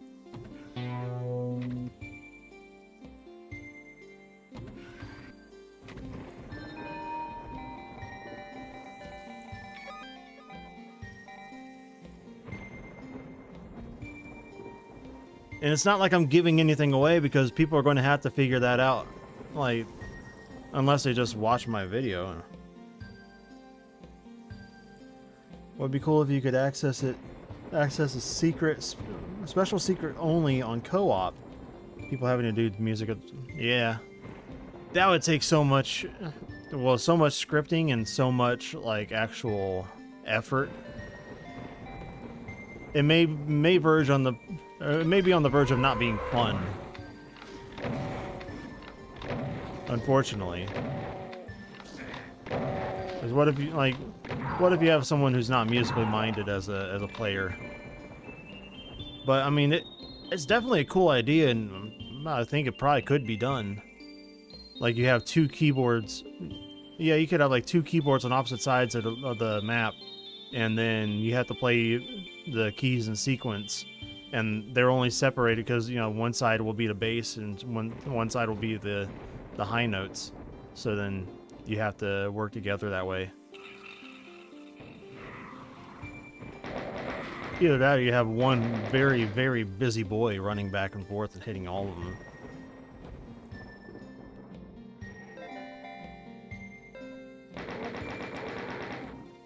Another thing that Glenn did that was, another thing Glenn did that was really interesting was that he changed how the paintballs worked on his map. Like he's got some weird scripting set up for spawning monsters.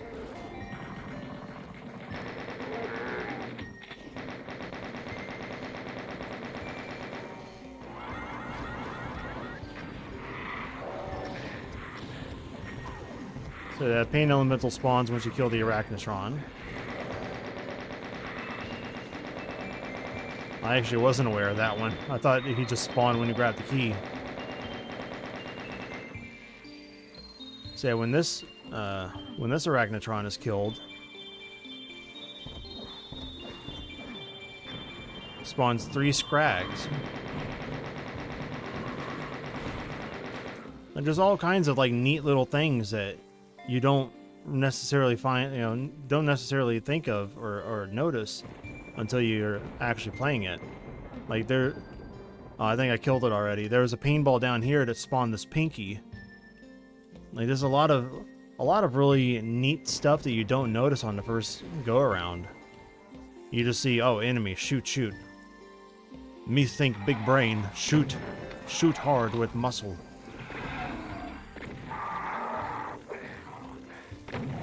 Okay, killing that third imp spawned the Pinky. Either that or I crossed some sort of, some line def. Yeah, there's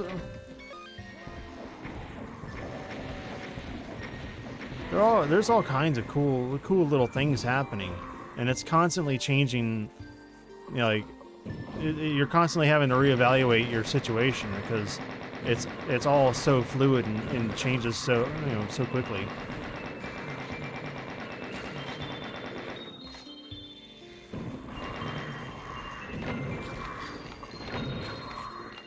All right, now that we got our yellow key, we can press. He's got all of his keyboards make like sour notes. Oh, I grabbed the key back. You can play it endlessly.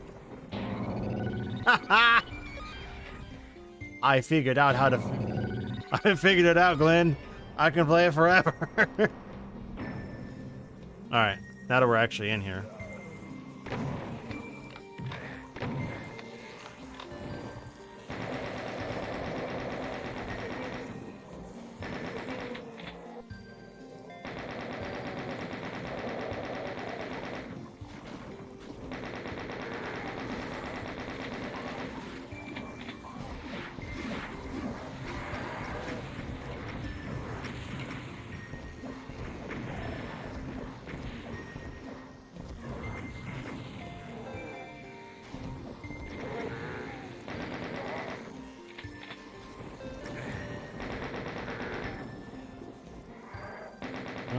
Revenant's at the gate.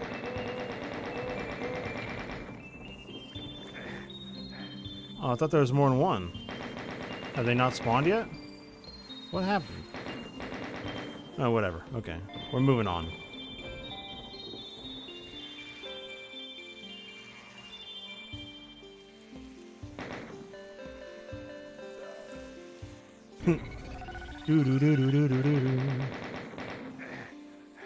Yeah, there's Scrags.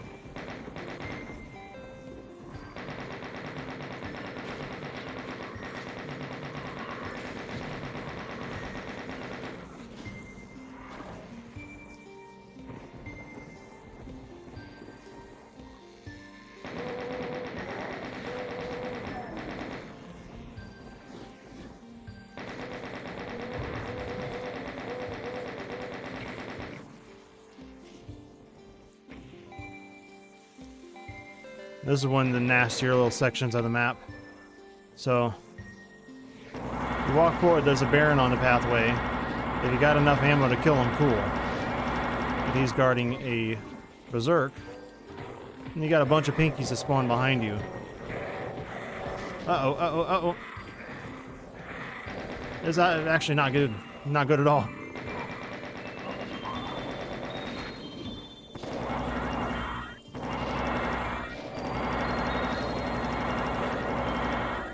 Alright, then we're not going to have Punch Olympics.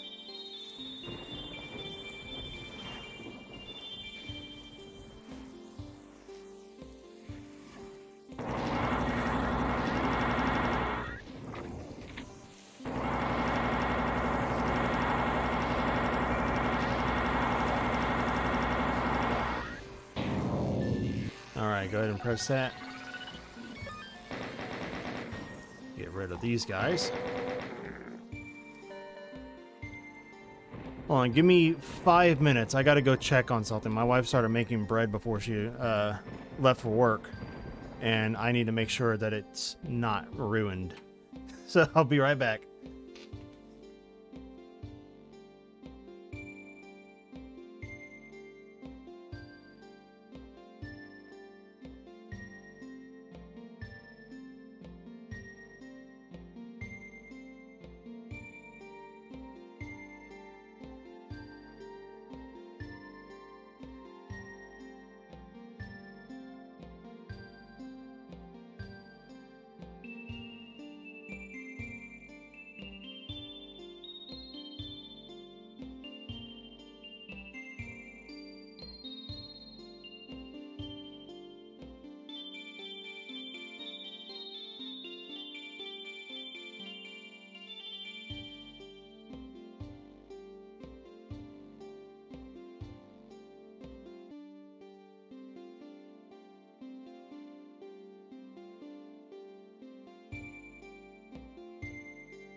All right.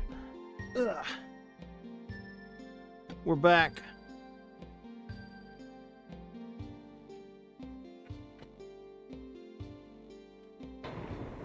Let's continue on our way. Revenant's blocking the path.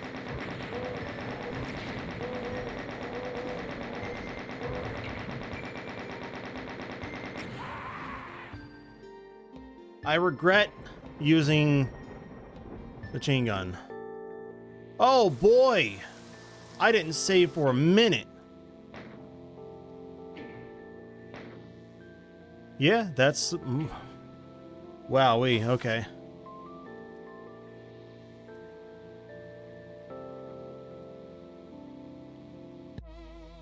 That's not it either. Alright, we're gonna have to pistol start this.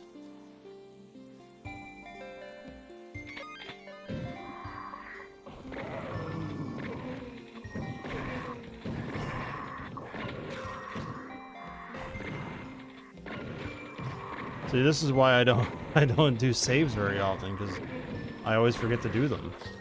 I just grind out a map on pistol starts. Damn it, Glenn, your map. It always kills me.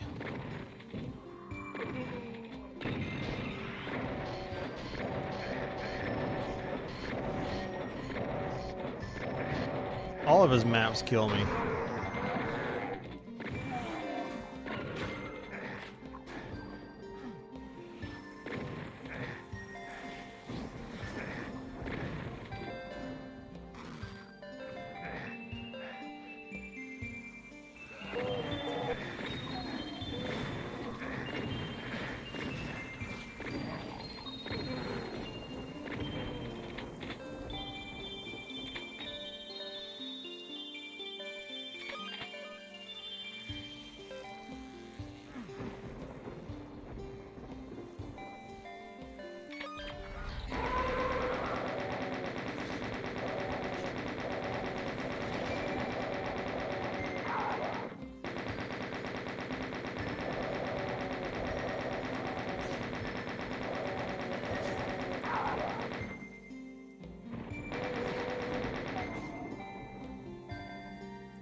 Wow.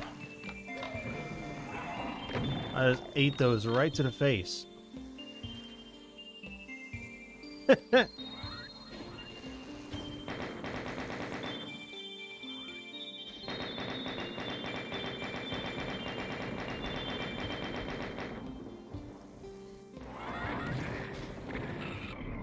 That's not good. That's not good. None of these are good.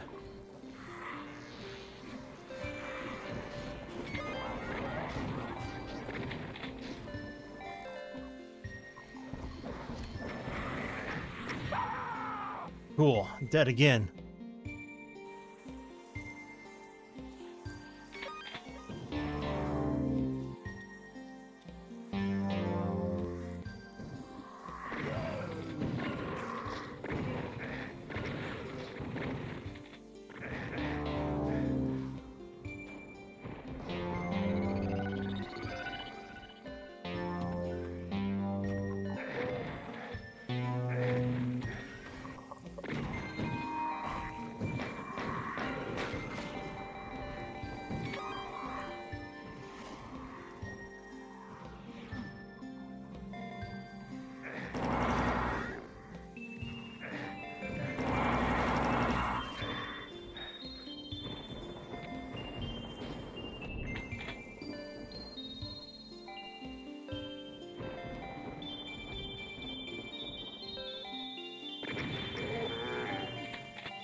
Yeah, I'd say of the maps in this set, this is probably the one that is the most. I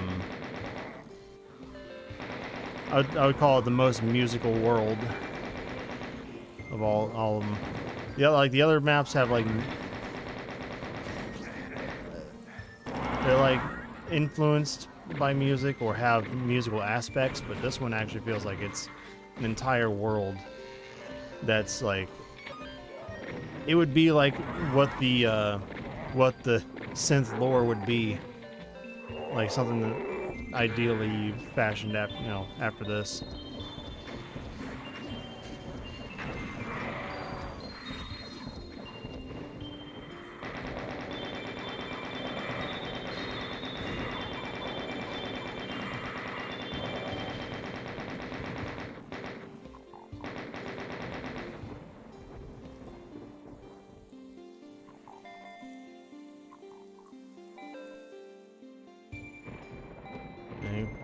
Yeah, Glenn's a creative dude.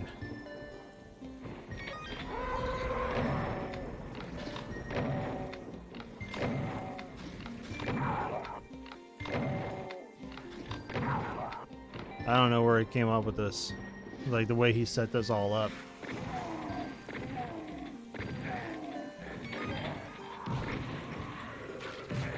I know he started off with like the center area in mind. I mean, that's you can tell it is all his style too, because he likes these big open areas. He likes these fights that are constantly shifting and moving.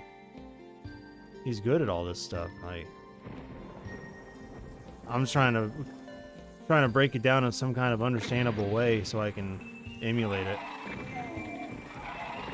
Like I'm trying to emulate everyone's style pretty much. Enough to learn and then develop my own. Because I would say that I have the least obvious style. At least my map doesn't have a really distinct style. It's just a map.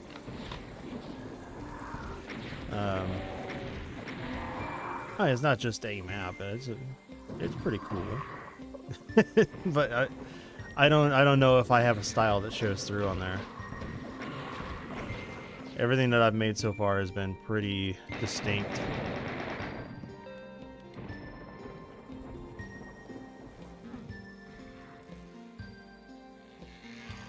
Maybe except in its rawness.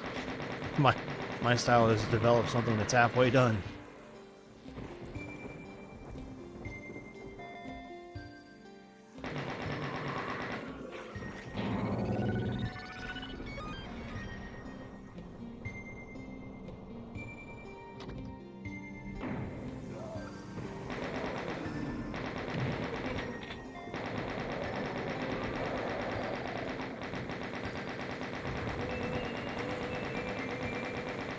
That fireball was close. That one was even closer. It actually hit. Excuse me. Excuse me.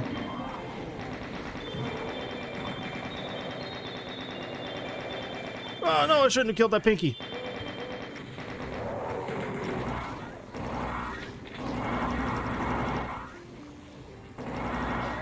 Did I get a rocket launcher? Yes, I did. Yes, indeedly doodly.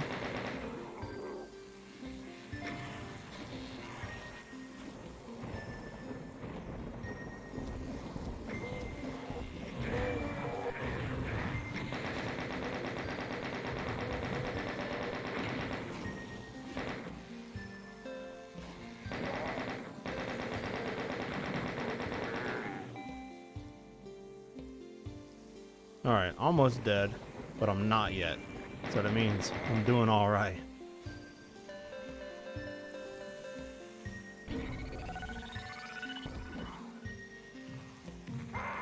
Now I'm dead.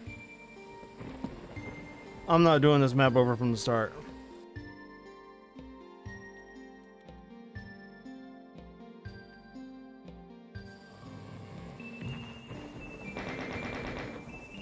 It's already bad enough that I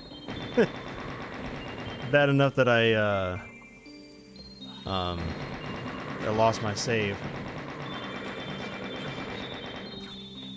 I think I've suffered enough.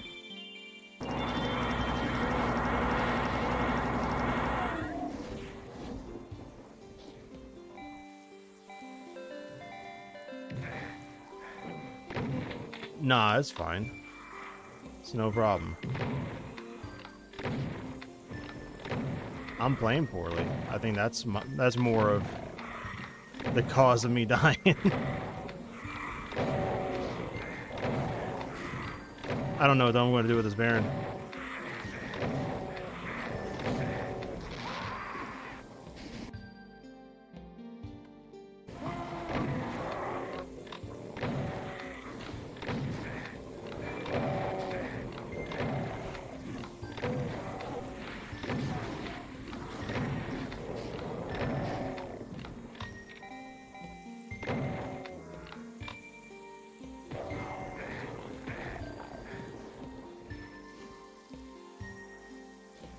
I always end up forgetting about the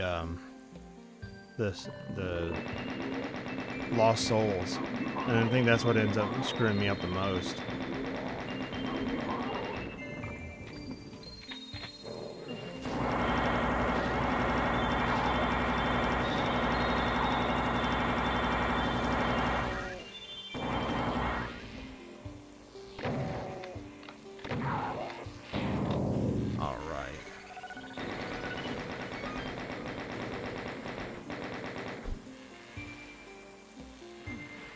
Oh, that's not good. Fell off. I'm trying to read a text from my wife.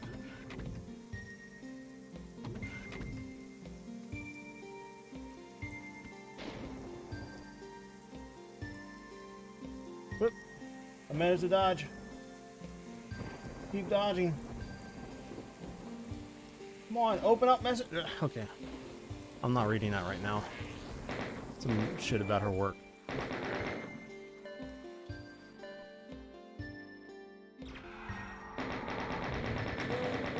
Oh, this is what got me killed last time by using a chain gun in this fight.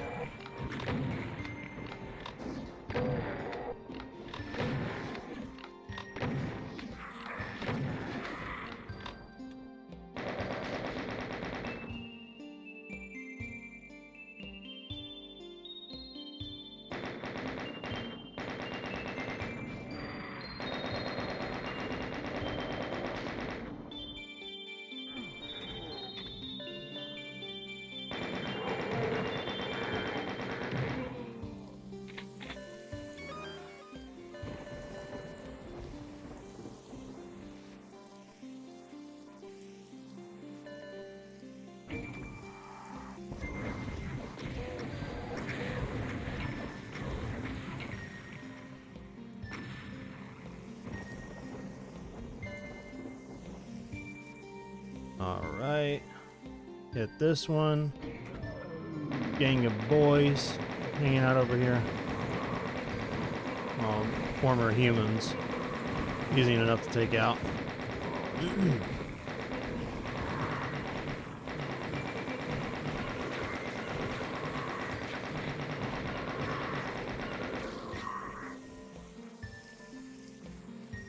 Alright, the fun one.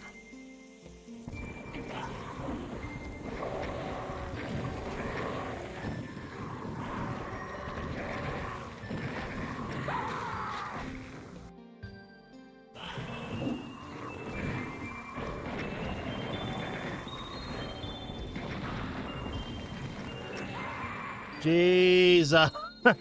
Alright, Glenn, your map wins. Okay.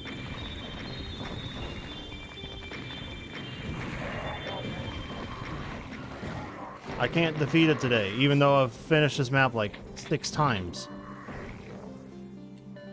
Today is just not the day to try to defeat this map.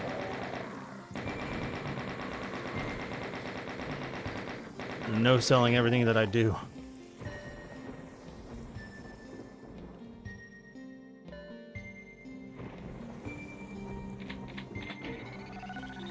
This map is very angry.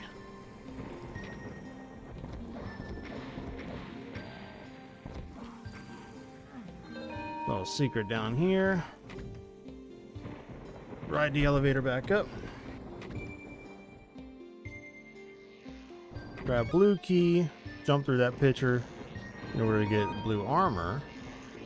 Come back around the other way. Oh, I can't. I don't think I can go there yet. Get the keys. Bunch of baddies spawn in. Now we can use this elevator.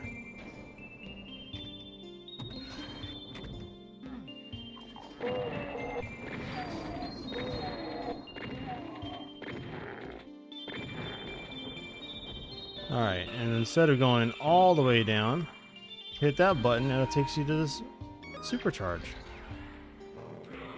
That's very cool.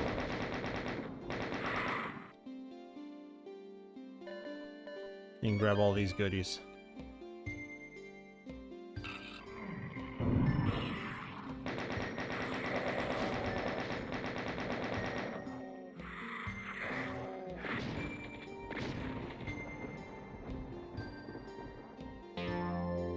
Alright, what's left? The final fight.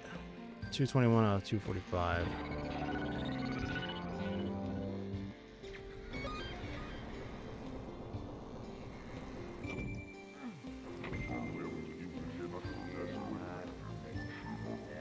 Oh, that's a neat little effect. I didn't notice the water, actually, the hole opened up and the water sank.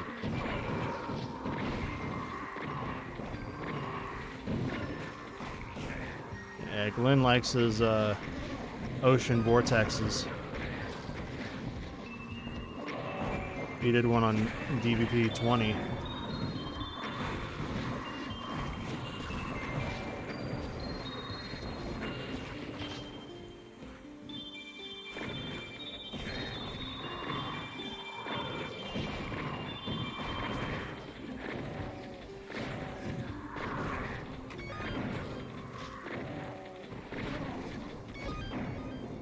Alright, 245 out of 245, 404 secrets. We're done with this map.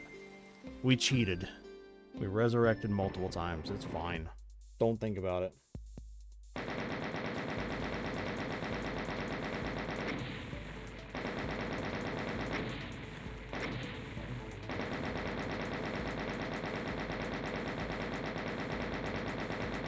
Probably need to go check on the chickens and make sure that they're doing alright.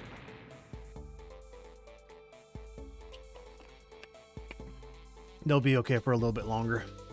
I gotta play Dro's map now. Vlad's Carpathian concert. I was about to say Carnage. And that was never a name for this map.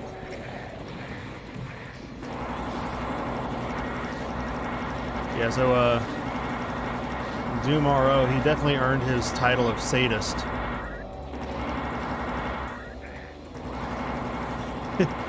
This was like the most difficult map by far out of all of them. And now, yeah, like even in the form that it is now, he doesn't think it's hard enough. He wants it to he wants it to be harder again. And he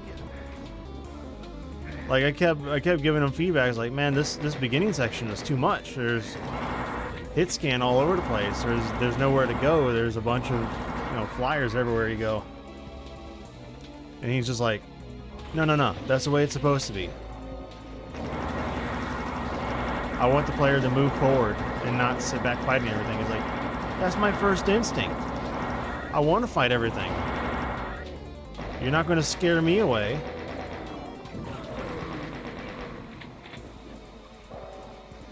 Yeah, I want to sit around in the beginning and kill everything. And I understand what he wanted to do, but it just felt like the beginning section was way too hectic. Even now, it's still hectic even now, but I mean, Billy was able to tell what he wanted to do and tried to maintain some of that.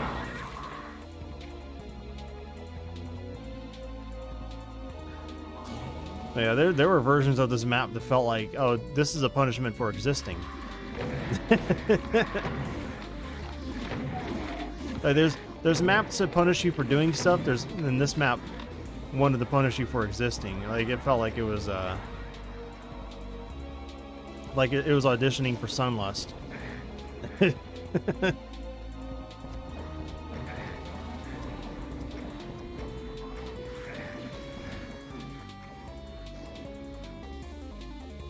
Or maybe Sunder might.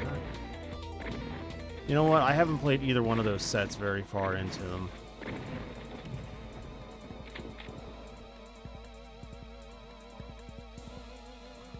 I should probably do that sometime.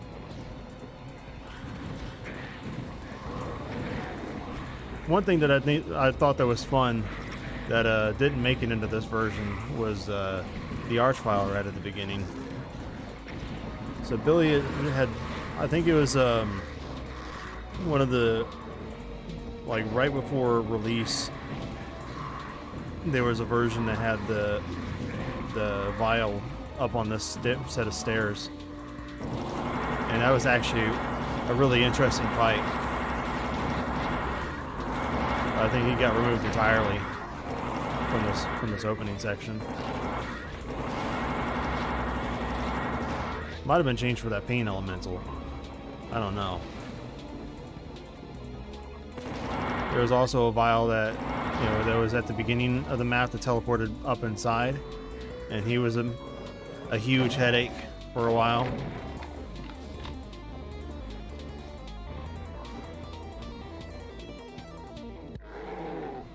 Troy definitely picked the right. Hold on. Skill is 3. Okay. I thought those were revenants. I was thinking I might have been on the wrong difficulty for a second.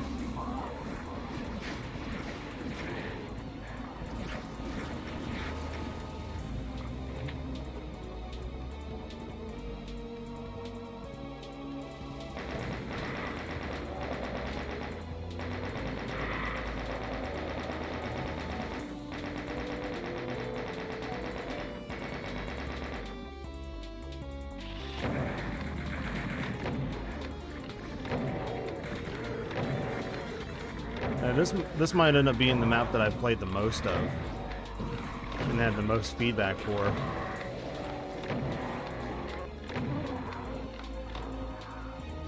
Oh boy, I forgot about these guys. There used to be Revenants as part of this group. Yeah, this map was vicious at some points.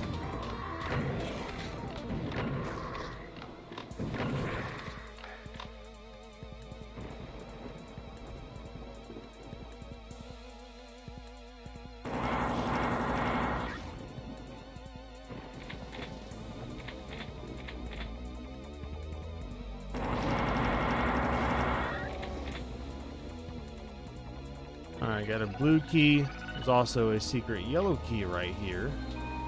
So you grab that.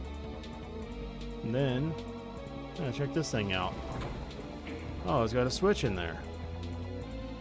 Where do these go to? Well, right next to a blue door, you have this nice little secret passageway. So, cool. Blue armor, soul sphere. Got a berserk there, too. Good little spread of items, plus a yellow door. Well, what does this do? There we go. The Key FG 9000. Special updated graphic. I love that Billy added that in. That's like a really cool sprite. And he just threw it in there on a whim. He was like, oh yeah, I got an idea. Toss it in. Oh yeah, I'm saving that one for the end.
All right. Big old slobber demon fight.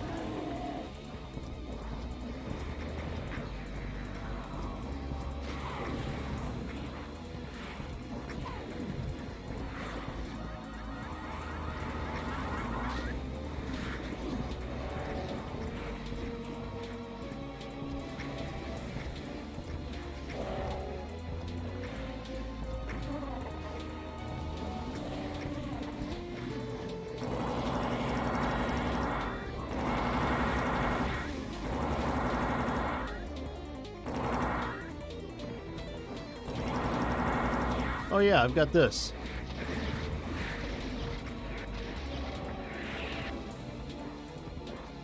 Pretty inefficient. Oh, I took it right to the face.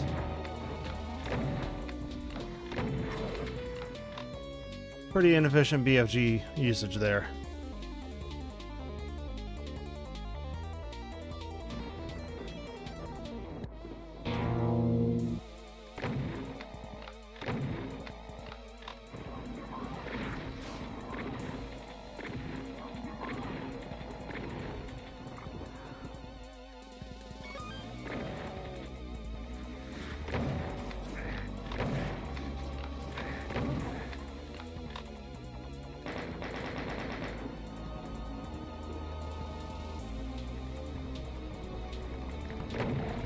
No!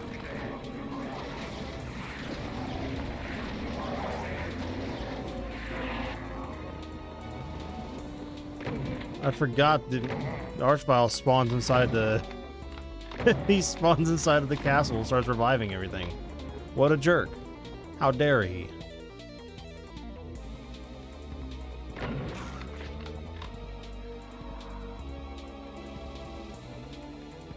Alright, I'm gonna grab this invulnerability.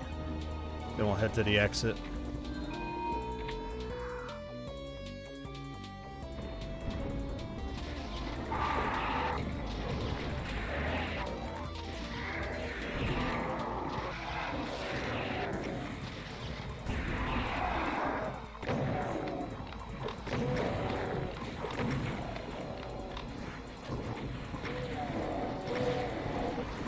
His face tank. Okay, I don't have enough rockets for that. Where'd all my rockets go? Oh, I'm sorry. I thought this was America. Rockets right there and everything, huh?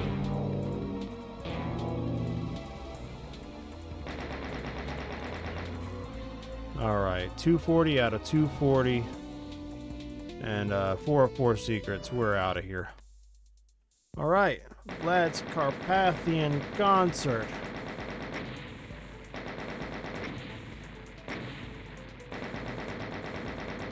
Then we're heading into the final map of the set. The Icon of Synth. This must be the source of that infernal music. I started doing the Skeletor hands. Ah, that's infernal music! But what kind of creature is playing that keyboard solo? What's going on, Manticore? How you doing, man?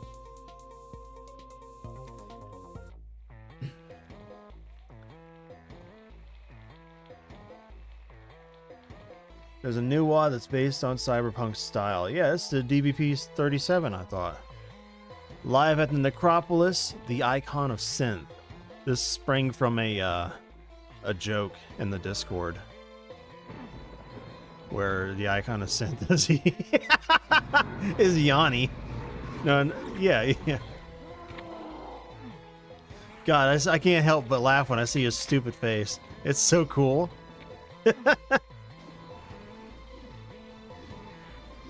So a bunch of Revenants spawn up there. They're jamming out the music. Oh God! Too many missiles. Captain, there are too many missiles. Oh, they all died. So is that an actual new attack that Bill added in?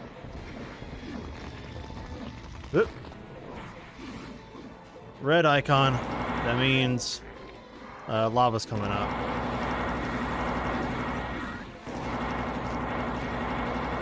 Yeah, I'm taking more damage than I should be right here. Mancubuses.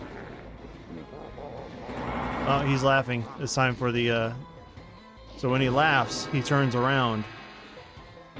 You pop those 2 keys into place, and you can damage him.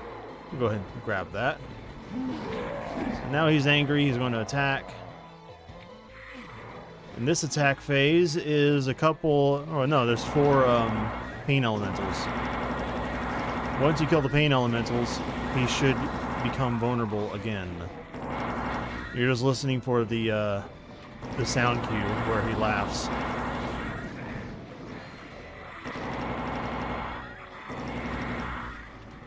You know what? I have a BFG. And there's an endless supply of ammo. Ugh, I took damage. Oh. Okay. Oh, I forgot to pick up the keys. I'm an idiot. Alright, I missed out on this phase. I gotta wait for him to laugh again.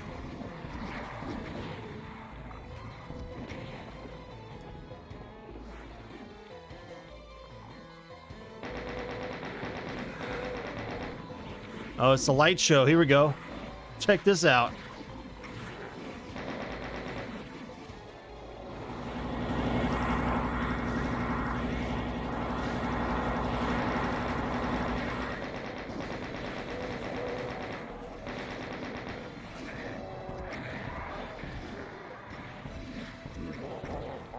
All right, laugh.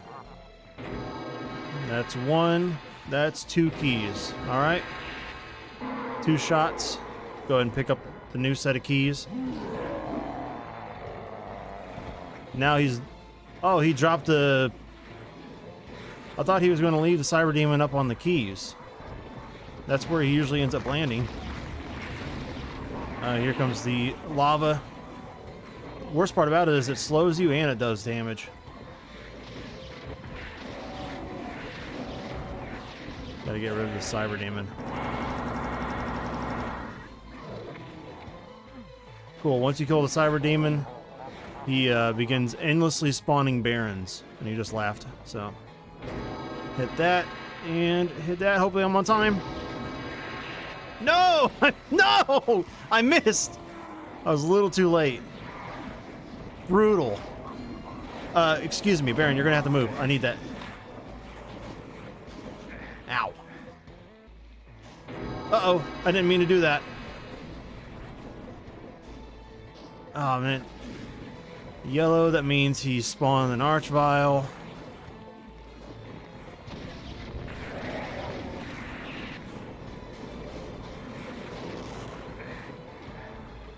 Grab this just in case. There's a laugh. 1 and 2. He's dead. All these Barons die now.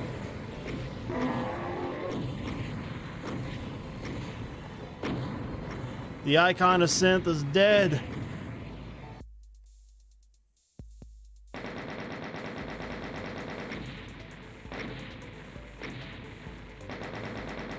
Yeah, that is Billy's creation.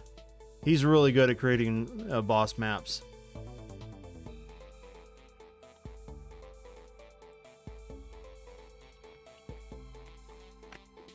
All right. Digital Bard's crew. This is the credits map. It's for everyone who worked on this. The horrendous tones of the biggest keyboard you've ever seen crumbles before your eyes. You feel your strength draining, but not before you manage to drag yourself to a nearby cathedral. You can only rest here, or you can rest here, with the saints smiling down on you. Maybe when you wake up, some friends will have found you. And there we go. That's the Digital Bards crew. We got a Formatic. He built this really amazing cathedral map. and unfortunately he wasn't able to finish it, but Billy repurposed it for this credits map, so he gets a credit. A friendly visitor, cathedral architect. We'll start on this side. Scrangus McBrickdad, the setter of tones and an overachiever. Certainly is. He made Kasparov's Claim and Setting the Tone, and he did both really incredible maps. He did a lot of help, or he did do a lot of the Z-Doom help. He's kind of a wizard with Z-Doom. Very cool. Glenzinho, Keeper of the Flame, and Birthday Boy. He helped finish Setting the Tone, and he made his map, Sensible Journey. Just, yeah, kind of the boss, the leader of the crew. Let's see. Doom RO, Historian and Sadist. He made Vlad's Carpathian Concert. Really hard map. And he feels like it isn't hard enough, so he earned it, his sadist role. Hey, look! It's me! Bear in the Woods, Flawless Logic, Unbeatable Brain, Picnic Baskets. That was some random set of phrases. Like, I said it at random in the Discord. I was like, Flawless Logic, Unbeatable Brain, Picnic Basket. And Billy grabbed it and threw it in as my, like, I don't know, my taglines or whatever. I helped. I only made one map. I made map 2, Somber Song Sewers. It's a really fun set to work on. I was a little worried. I had so much going on in my life that I was worried I wasn't going to be able to finish anything, but I was able to do it. And our hero, big old Billy, enjoying himself in the hot tub. He is the Keymaster.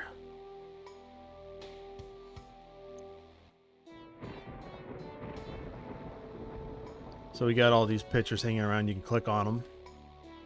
Jan Hammer, fusion keyboardist and Miami Vice composer.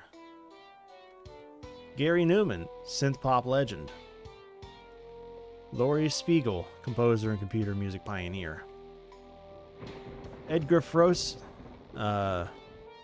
Christopher Frank, and Peter Dobman, Tangerine Dreamers. Alright. Wendy Carlos, Moog synthesizer pioneer. Is that professional? Suzanne Ciani, composer and sound designer. The diva of the diode. Osmus Chechens. I think I got that right. Avant-garde and electropop composer. Isao Tomita, composer and space music pioneer. Wally Botero, legendary session musician. Wow, my words. Bernie Worrell, world's funkiest synth player. Bob Moog, inventor of the Moog synthesizer. Rick Wakeman, iconic prog rock keyboard player. Claudio Simonetti, film composer and Goblin keyboardist. And Mortis, godfather of Dungeon Synth. What happened? Why are the backpacks? Why did these doors open? With a rocket and a biffs? Could be setting me up for something.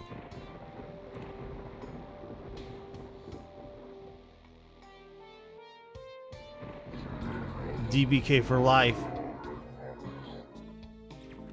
So, yeah, I got a bunch of help from my friends and me.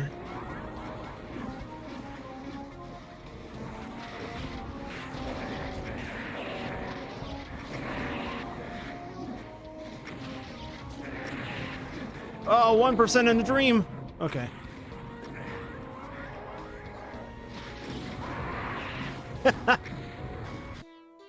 Okay. Well, that's an endless fight. You can't possibly hope to win. But,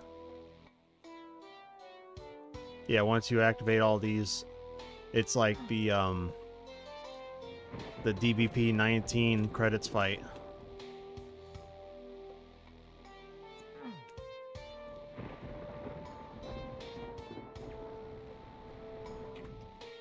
It is, but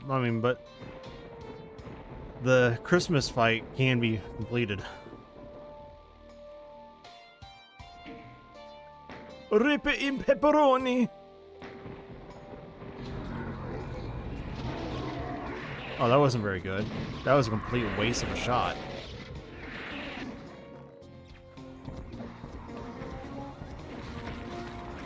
Oh, an archvile spawn.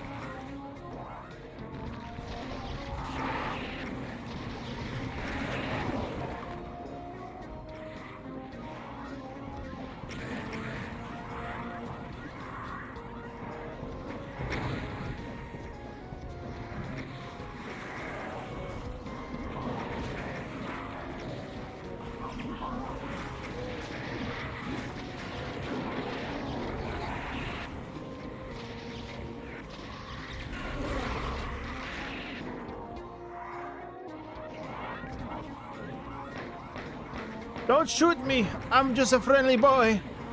Don't do it!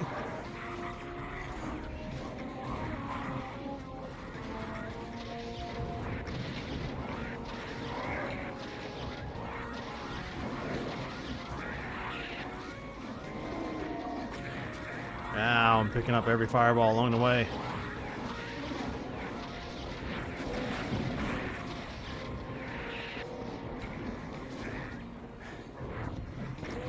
Yeah, I died.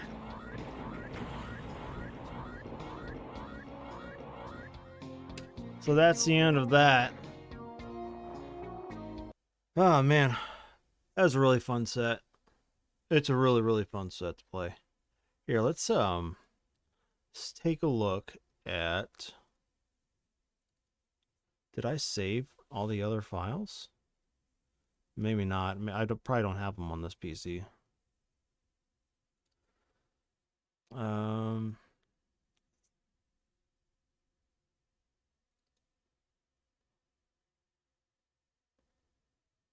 I think this is it.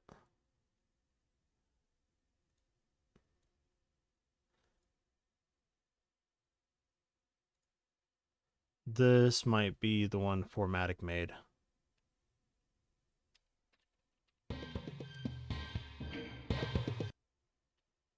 Oh yeah, it doesn't have the textures. Oops, I forgot the resource pack. Now all the sounds are off. I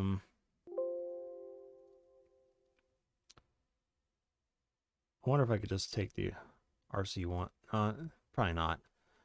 Actually, I probably can't do that. I need to go get the resource pack. Well, DBK01 resources. Oh, did I delete all the resources? No, it's right here.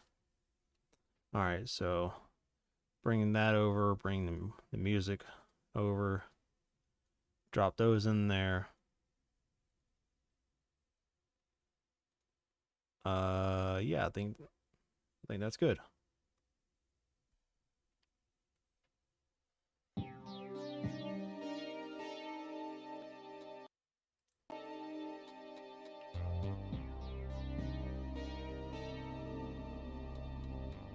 I started 2 instances again, didn't I? How do I keep doing that?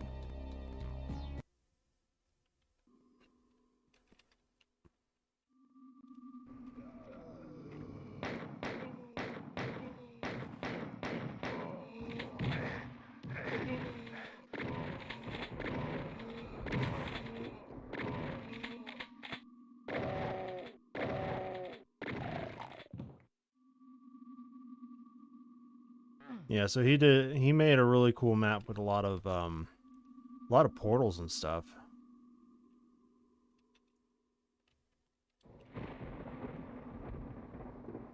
But yeah, the main cathedral. Nice, like, a little rounded keyboard here. You kind of see where everything was going. Yeah, the little jacuzzi area that Bill was in.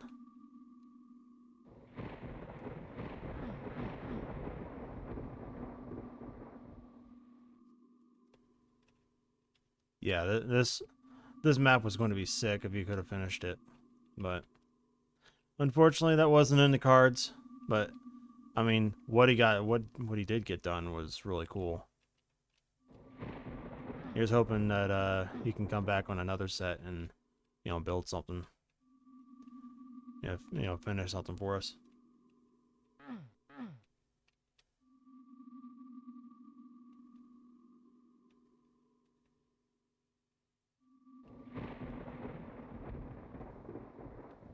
Let's see what other things he had going on here.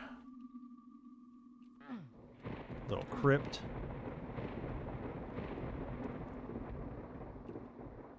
Oh yeah, he had these lights. That's pretty cool. I forgot all about this. They had a little creepy green lights. Slime trail. And there's like, it's multiple stages of portal setups, and somehow all these map layers are sitting on top of one another.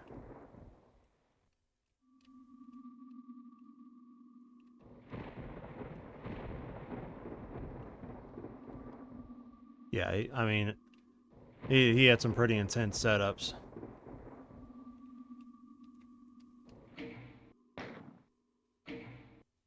That was fun.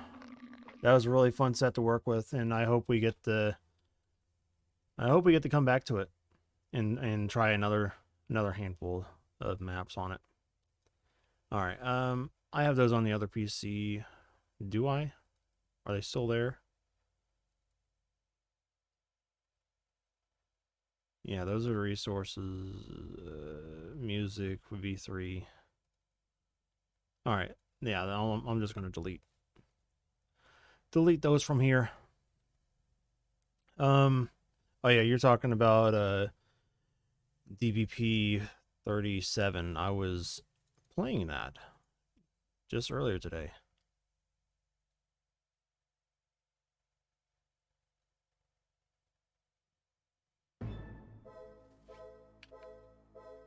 Excuse me, get full screen. How did I click that twice? Why is it double activating every time that I...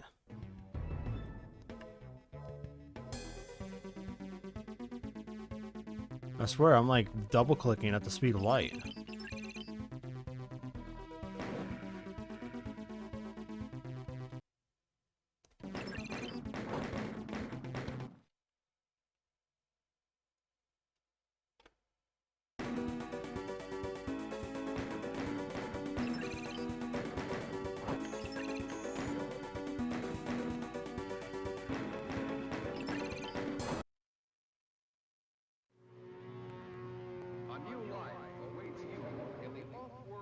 Now let me get the...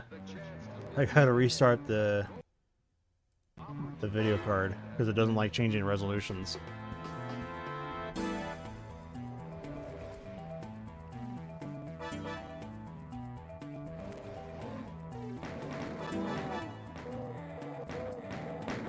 Yeah, the DBP guy, or the Doomer Boards guys, they made a really cool set.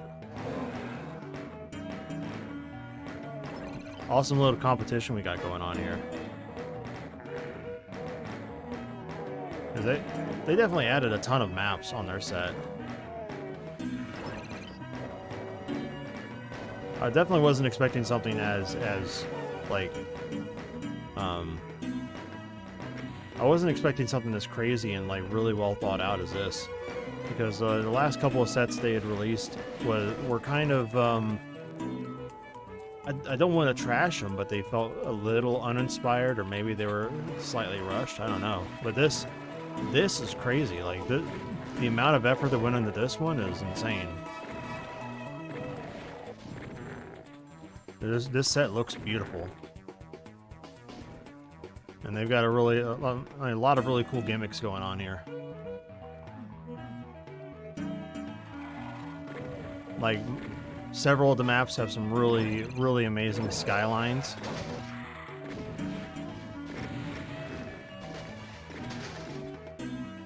This map's one of them. Hold on, the breakable glass is definitely a very nice touch.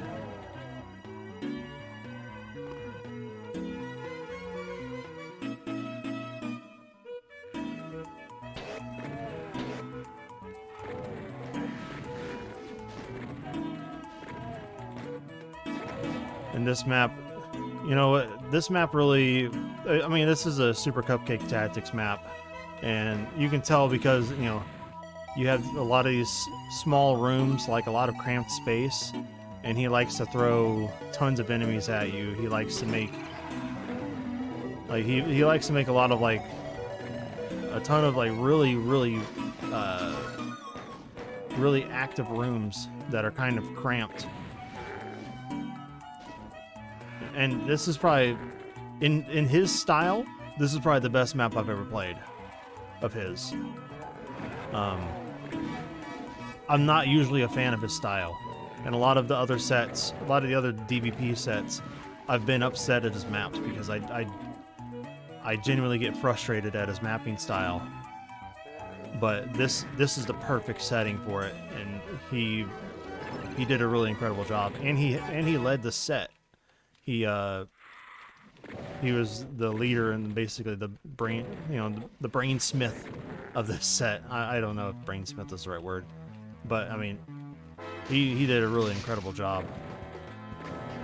I can't praise him enough. He's just so fucking good, man.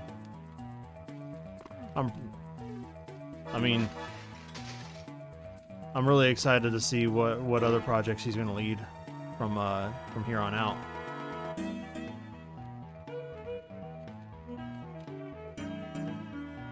Yeah, there's all these posters and all these billboards and like the advertisements and all that. Like a lot of really good references. Like there's the Judge Dredd poster that's in a couple of maps. I am the law. I am the law. I like this little secret. Shoot that switch. Get this guy.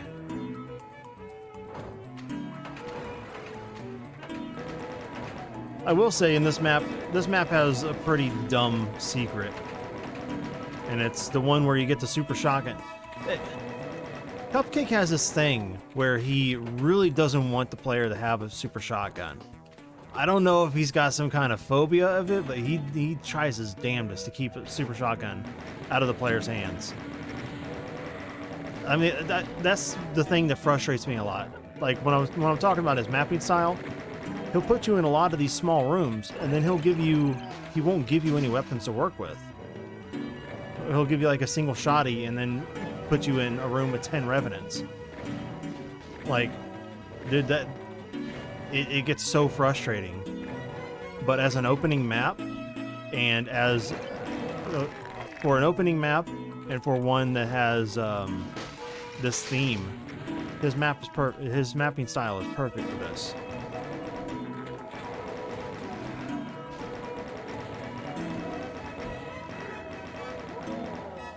Like, especially if you're talking about a society with a bunch of overbuilt. That also, another thing that I remember, his style. He uses so many barrels in his maps. He loves barrels. He hates super shotguns. That's what I'm gonna run with. He loves barrels, hates super shotguns. Look at all these barrels. So many damn barrels. It's fine though. He did good. So here's the secret I was talking about earlier. Super shotgun way back here. In this hallway of monsters and glass. It looks like it doesn't fit at all. Excuse me. Spectre?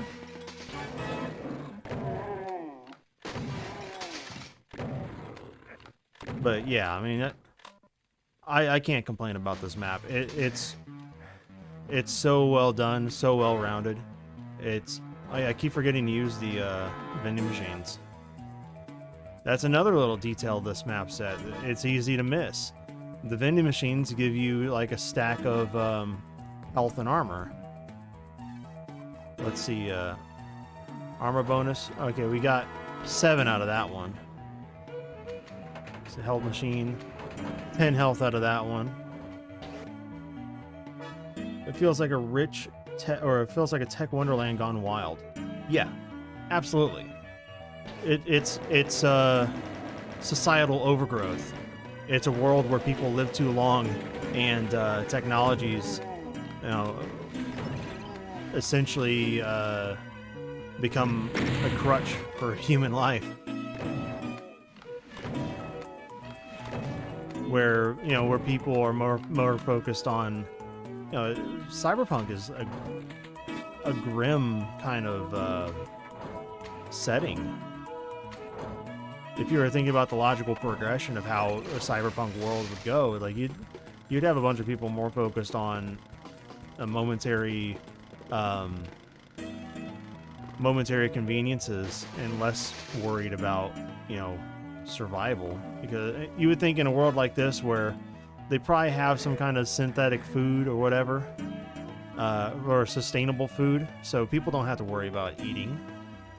And you have all these cybernetic,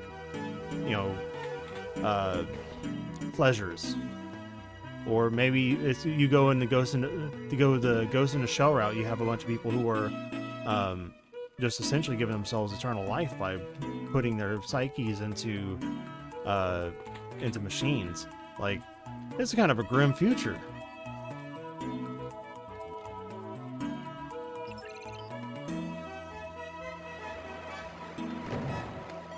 But you're thinking, like, where does life start? Like, in a world like this, like, what is life? Is it the psyche of somebody inside the machines, or is it an actual living, breathing person who's more man than machine? Like, what is life? And I think that's one of the best. When you look into cyberpunk and all of its aesthetics and everything, there's a lot of like common themes are like questioning humanity in the direction that we're growing in, and morality, humanity in general.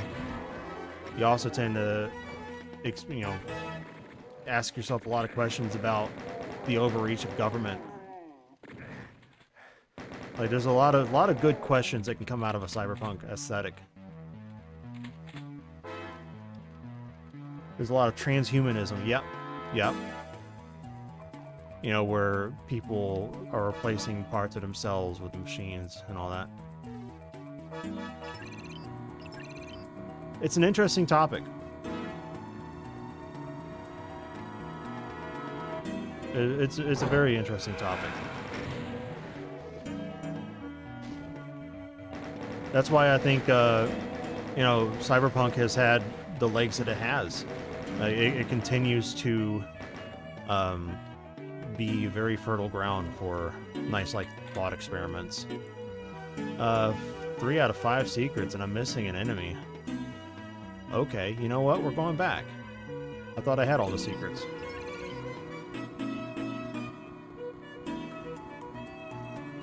And I think cyberpunk is actually a nice, like, jumping off point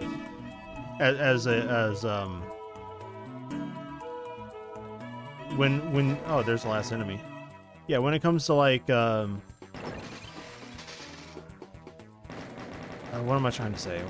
When it comes to, like, thought experiments or writing, like, cyberpunk kind of lends itself directly into the post-apocalyptic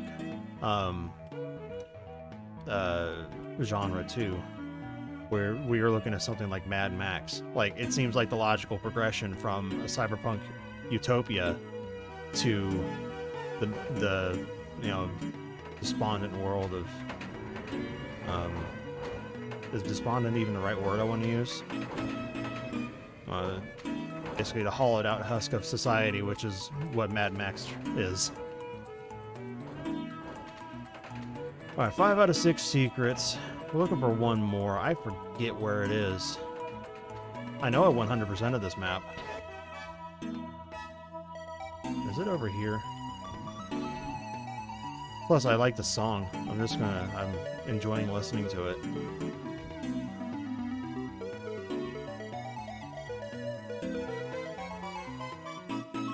The tech the UAC has, not surprised at the actual state of Earth entering the Doom 2 invasion. Yeah, that's possible. I got that one already.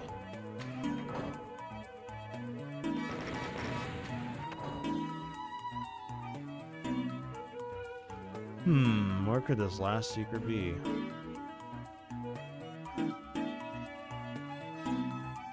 Oh, I know. No, I don't.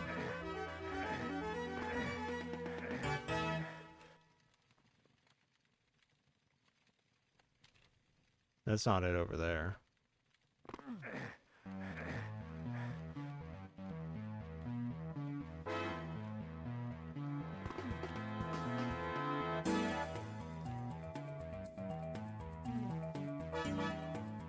I'm starting to think it's not worth looking for this anymore.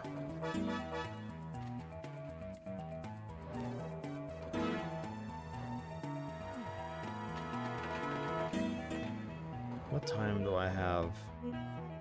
It's 3:15.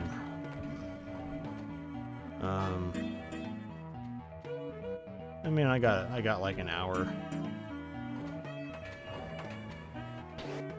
I don't know how much more of this I want to play though.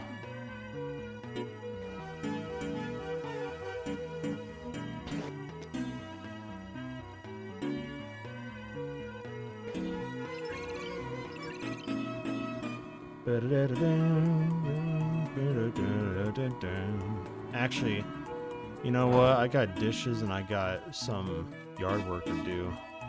I probably shouldn't play anymore.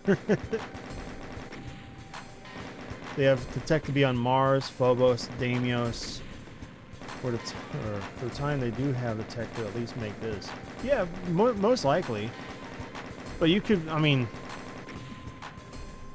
Do you want to move in the direction of the UAC being more like the government in Starship Troopers?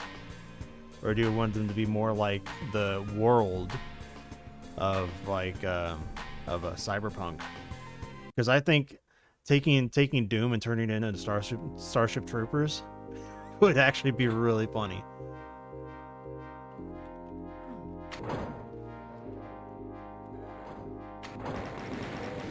Oh wow, you survived. I would be completely on board with the Starship Troopers Doom mod. Or fighting the war on the bug side. That would be pretty neat. But I mean that's because I like the mod for Half-Life. Why am I? It's not Alien Vendetta. That's a WAD. Why am I forgetting what it's called? Yeah, whatever. That's one where you play as aliens or humans.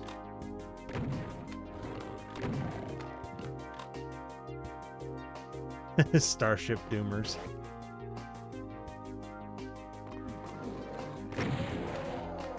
Yeah, everybody get boned up. Ugh.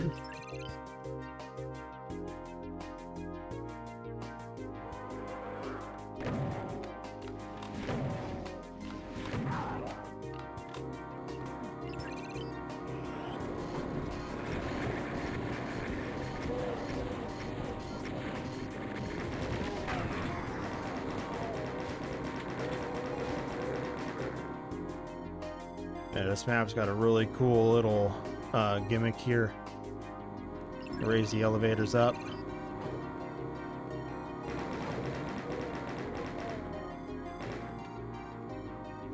And these guys are raising up on their own little platforms as well. It's like, man, we're only up here in order to do some work. I don't know why you're gonna be shooting at us.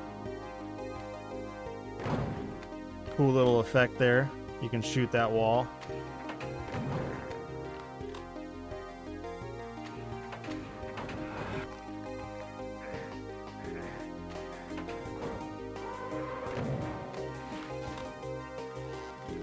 Oh no, I don't want to use that.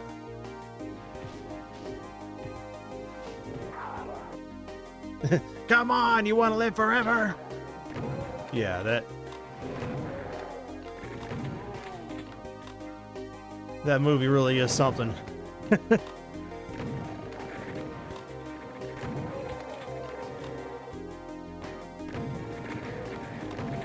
it's easy to miss the message behind it.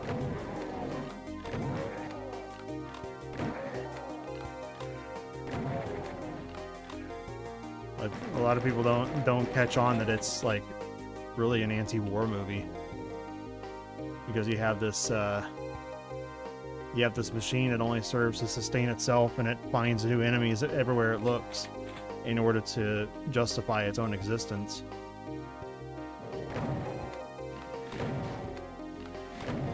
And then it gets so ingrained into society that, accountability becomes everything, and, well, as long as it serves the purpose of furthering the glory. Because if you fail and you're good enough, then you get put right back in a position of leadership as soon as the guy ahead of you dies. But if you fail and it's embarrassing, then it's like the president who, or the general or whatever, that steps down and is immediately replaced by another general, and he just stays right there by the side. Well, no, he got killed by a bug at the end, because he got shipped off to a different planet, a planet that got ravaged. Oh yeah, it's definitely a multi-stage kind of movie where it speaks on different levels. Watch it as a cheesy comical war movie or a piece of commentary. I definitely took it as a piece of commentary. My wife didn't really understand the message on the commentary level. She just saw it as a cheesy war movie, and she was like, why do people say this is good? I'm like, you don't get it. It's so on the nose without being like directly on the nose. It's entirely tongue-in-cheek.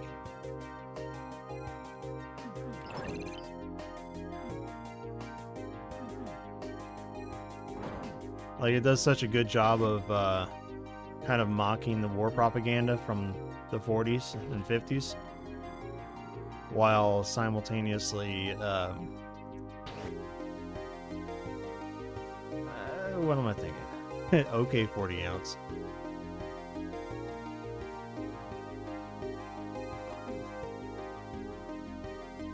Yeah, I completely lost my train of thought.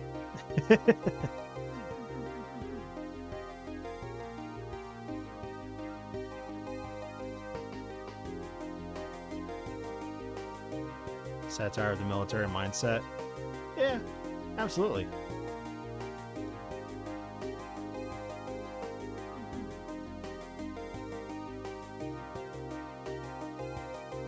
I thought there was a... Oh, there it was.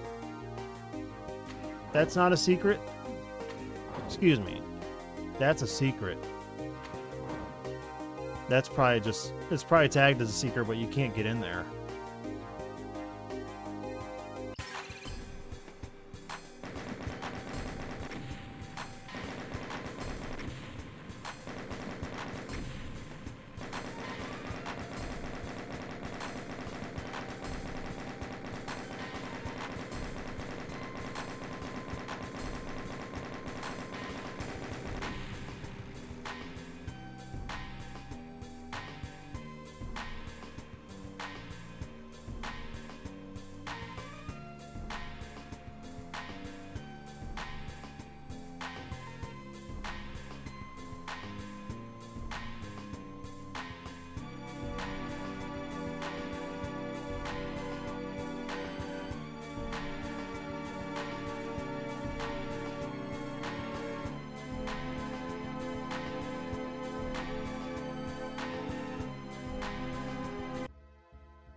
I'm going to turn this off.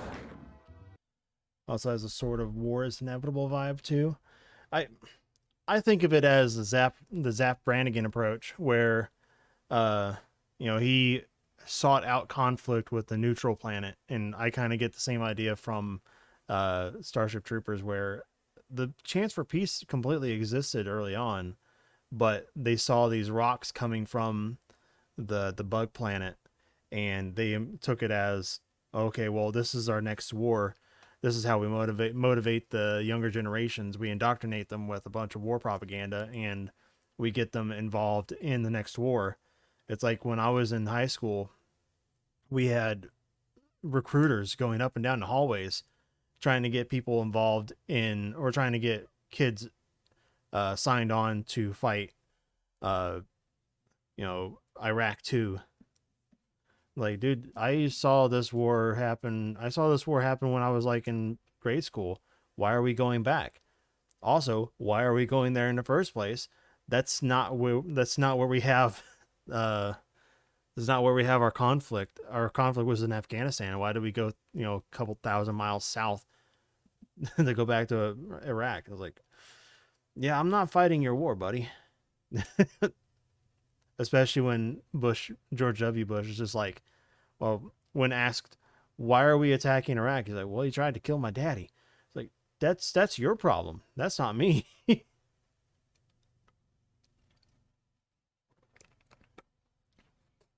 They advertise not just for combat roles, but actually for like mechanics and life saving.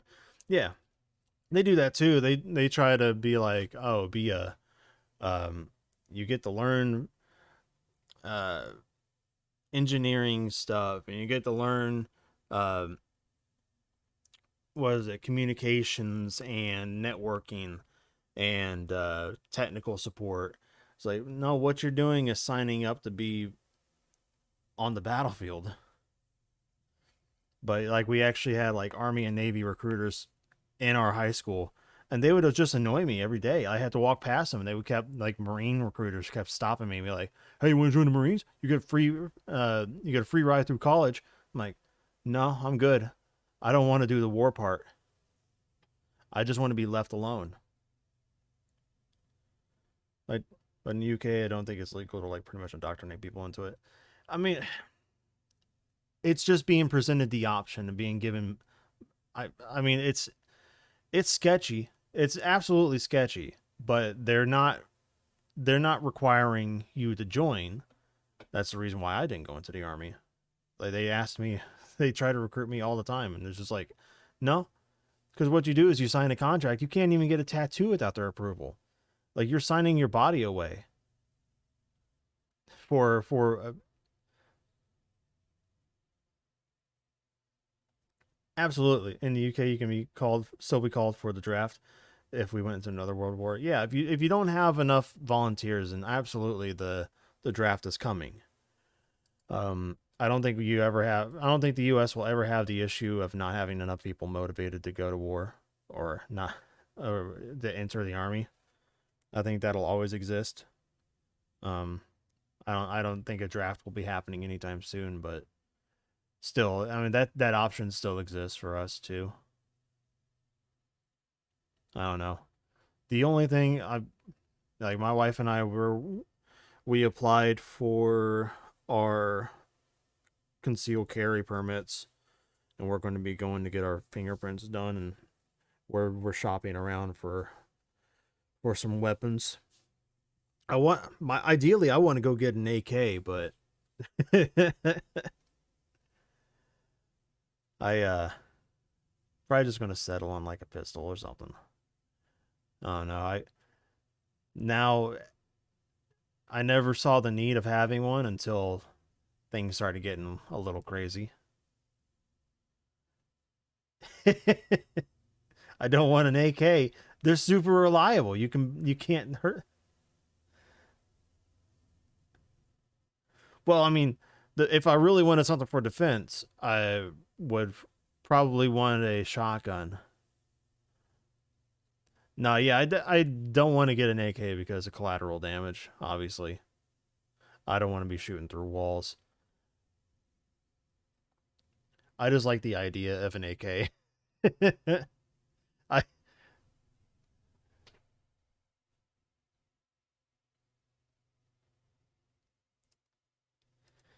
All right, I'm gonna have to get out of here. I got some dishes I gotta do, some bushes that need trimmed.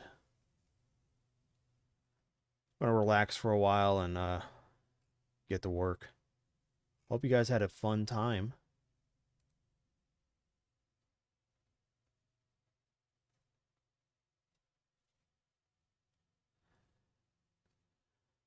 Yeah, if you haven't played DBK01, go pick it up. We're going to have a version 2 out whenever Billy gets it done. I don't know. I don't know when he's or hey, I don't know how much time he's going to be working or how soon he's going to have that ready. But yeah, that's all I got for today. See you later. Bye.